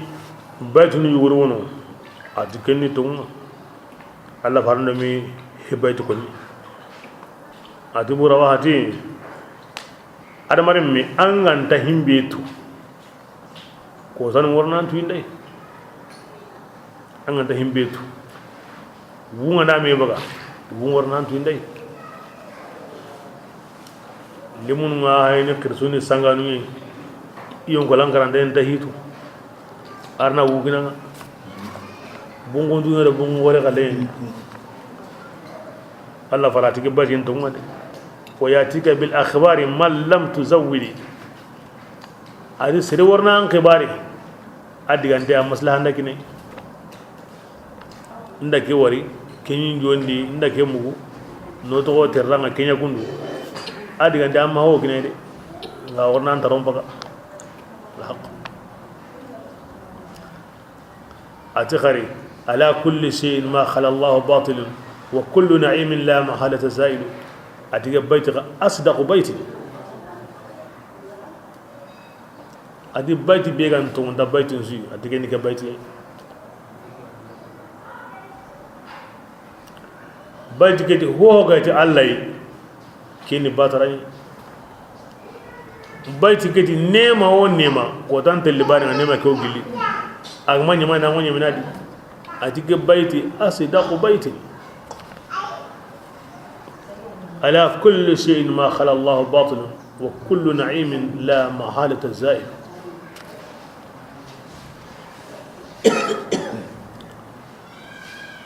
ko de yati kini aymi insha'u amir himbe joppa ana nabiyyu la kadhib ana ibn abdul muttalib besu ga wuru hunaini kota yo kuma na mundu a sege wala ka sangar nan dangi beso kona himbe mundu aw kuma ndi manin kyani ande mi mi gare hede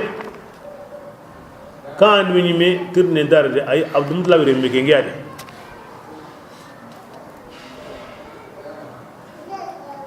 ni to Allah ngolle nga monsieur sigindenga madine wal mahmudu to jihadin ga akten kuti islamun da ken qorondi Allah barin kitin do hore a ba sadam ati hal anta illa usbu'un dumaita wa fi sabilillahi ma laqaita ali do min sahalle ma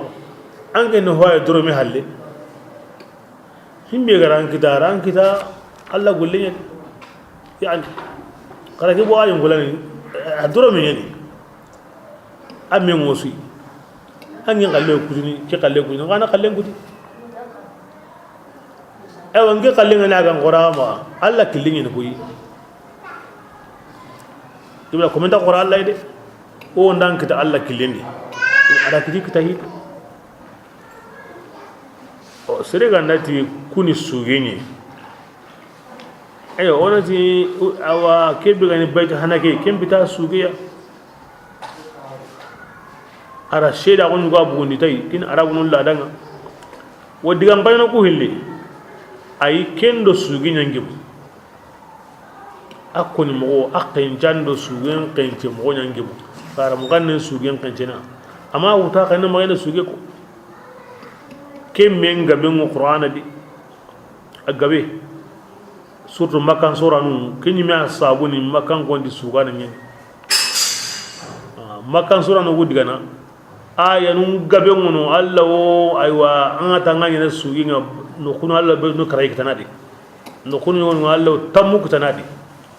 aw ngina sugi timante nga ho ndak mana yo hakaran denga wa famu no ken kamane ma wutu sugi kana ma bay kunyi menu sai be ganda kata sehinga mosri an sehende asu kamande awina waqfu asuna sabi'un ngande ko manan samu nak manan suwa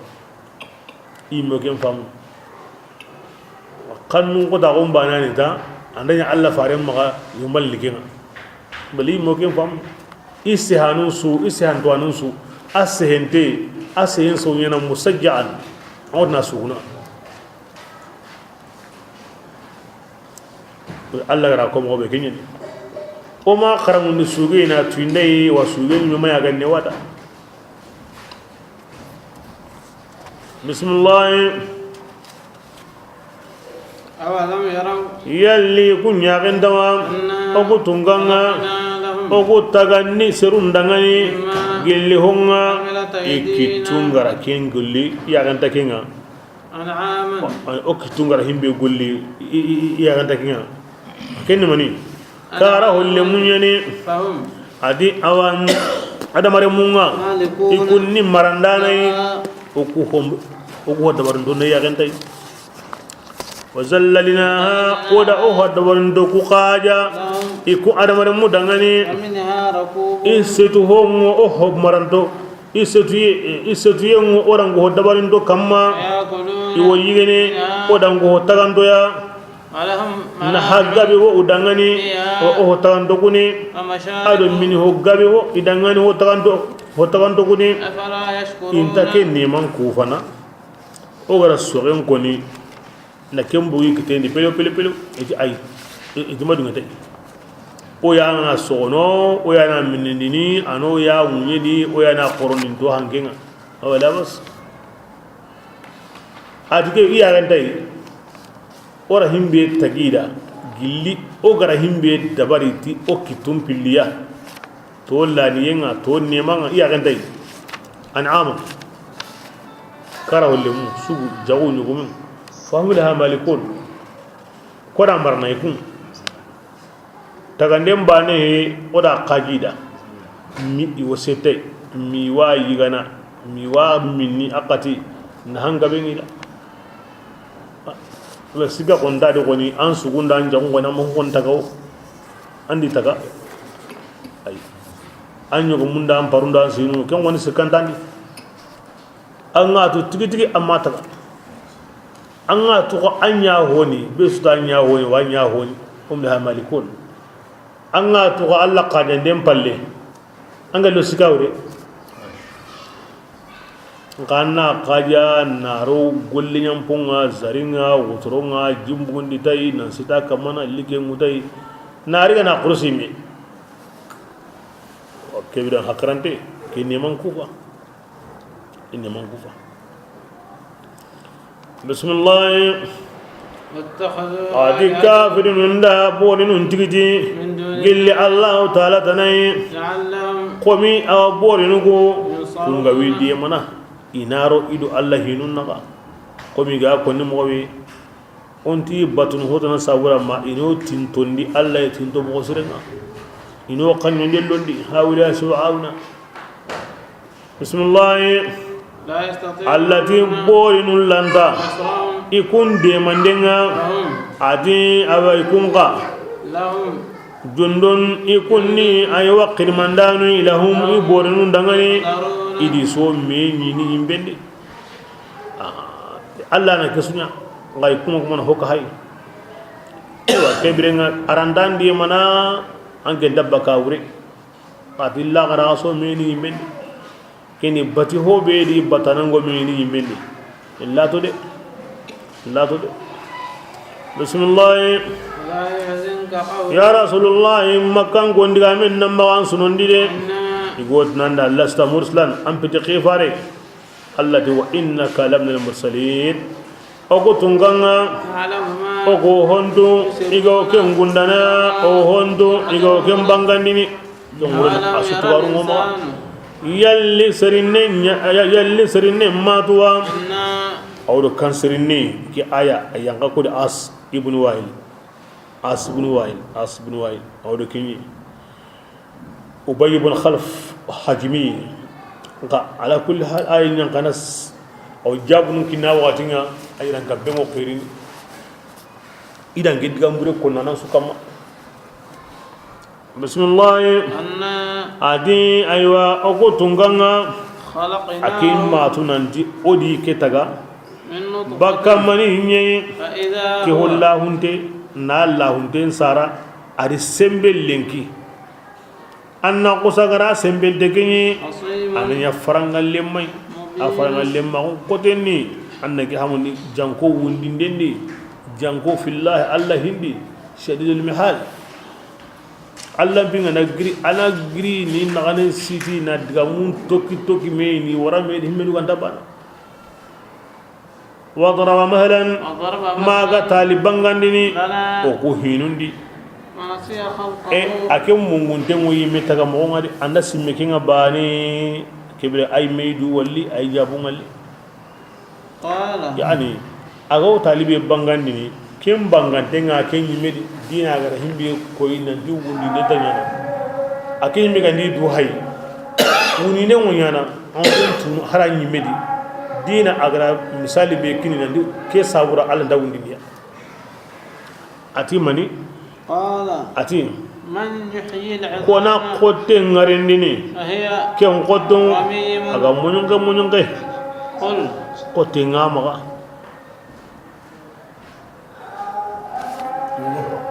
ay kata Allah faristo ati muhammadu atara yuhyi Allah hadha ba'da ma ramma aw kuna munyunga angenti muhammadu ti Allah ki hijrni aw kuna munyunga mu anya halina munyunga gundu Allah faranti man ati na'am wa yudkhiluka an-nar ati nge wariyenni Allah ke brandini awan ke lono yimbe al-waqah huwa alladhi asabahu yagarun qota ngunya kita ayan gabil qur'an na jabi nga yagarun qota ko qote nyime wutula munyon ko Allah farsine ngure ti Allah ran take girdin anya halle kundu kin da ragare to Allah farinda qur'an da kew gilli wangi ngorno yimbe haju mun Allah faringa dali tamorno yimbe ni haju mun ba juku boronta o kubre nan juku kapalla ko masrunga khairi qore an juku ngana bono kapiya bono qore aw tubul laqan so no seren kan an ana juku kapiya aw khairi laqan so minan kan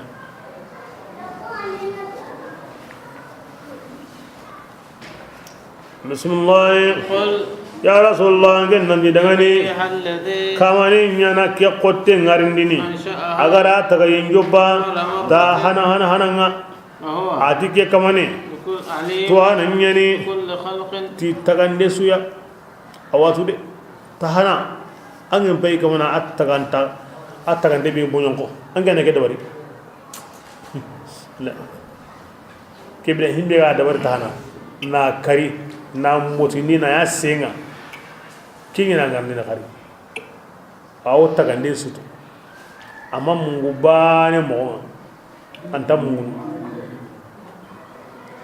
bismillah الذي atike kamane kyani kamaninga جعل لكم naran agara yimbe nya an kundangani aga bakari tenni ngani yitte kallenga فإذا anna qusagaran kunyi aga kumundini awa gilli awa yimbe nga na bu yitte kalindi kebra to modi kiran lani tan na hinu bugo medi an ana kabako akrabat bongar ndaw no kede kamo kebra ti misal tan ay an kuma kan ko arabu na aswatu a golene gundige nga anda bugo marhum bane ato anda bugo ne gabunde e lombo bane ite sugono aw yimbe mugunnati onnab anabu kembane ite sugono aw terne benta ma aw irono me ni qiri me na qiri ma ga tawne yimbe mugunnati arabu ngodi ite sugowadi yimbe ngati magandal onnab nga amma fi ifariha wa marqiha aqwa ma bungunge aro turumba nya khalinga ben mosa immo kan konni bo kibla kala kembay e yimbe ngo hokkayn kalli me yimbe ngo hokkayn sudi anguni mi anyana to alla be go yimbe sawni te kayni angul le ngo kina ay mi abundi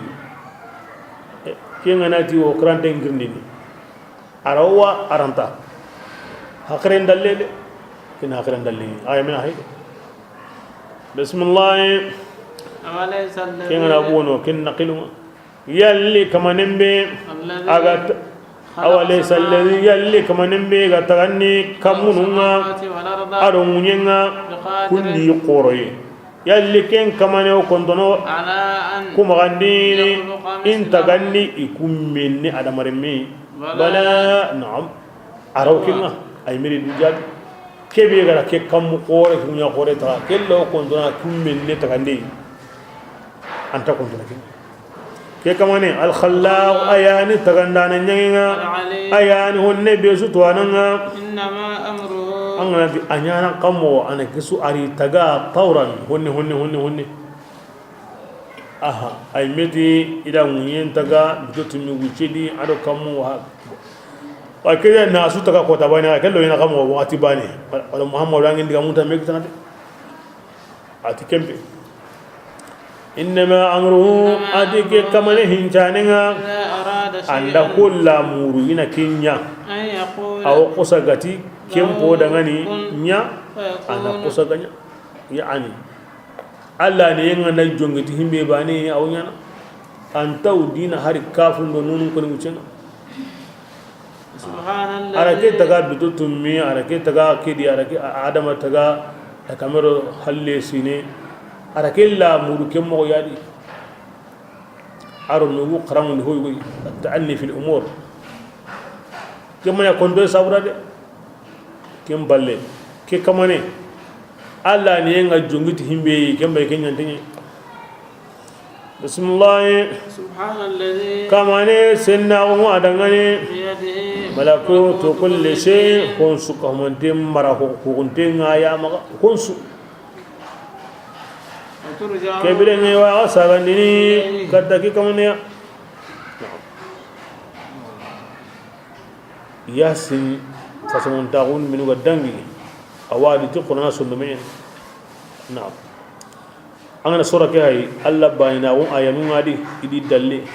harun parawun ayanu ngadi idi dalle im mu'jizanun qibarin ngadi alla kuma sunun qibarin ngadi wundin den kibare ngadi nan tongondi tikenga kesu sondume ya golle bokena sabu ni tara ti yasin sondume ato Quran sondume kya sabu ni tina qara kalle hadar yemenure serebe ndai ke wuretu wal ma an sawden ga wata gir Allah an sawden tarongo kedi kebre an wo kalla na to an sondume awdo Allah anda tukedi sati Allah ni bane harun ni tondoya o ganda kara o wundini nan saw kinga ka anta sorno halle an sawden daro gende a qomi gatina wuren tongon ti la ilaha illallah arkan saban an ganda kara na to an sondume pakan wo kinga o kemre nga anda mina anda arjanna anna sage baka hon sumaga anna jongo husrenga pani ya sawtina qara hadar yemen nako be khibaru be gawadi anga bugud nari na to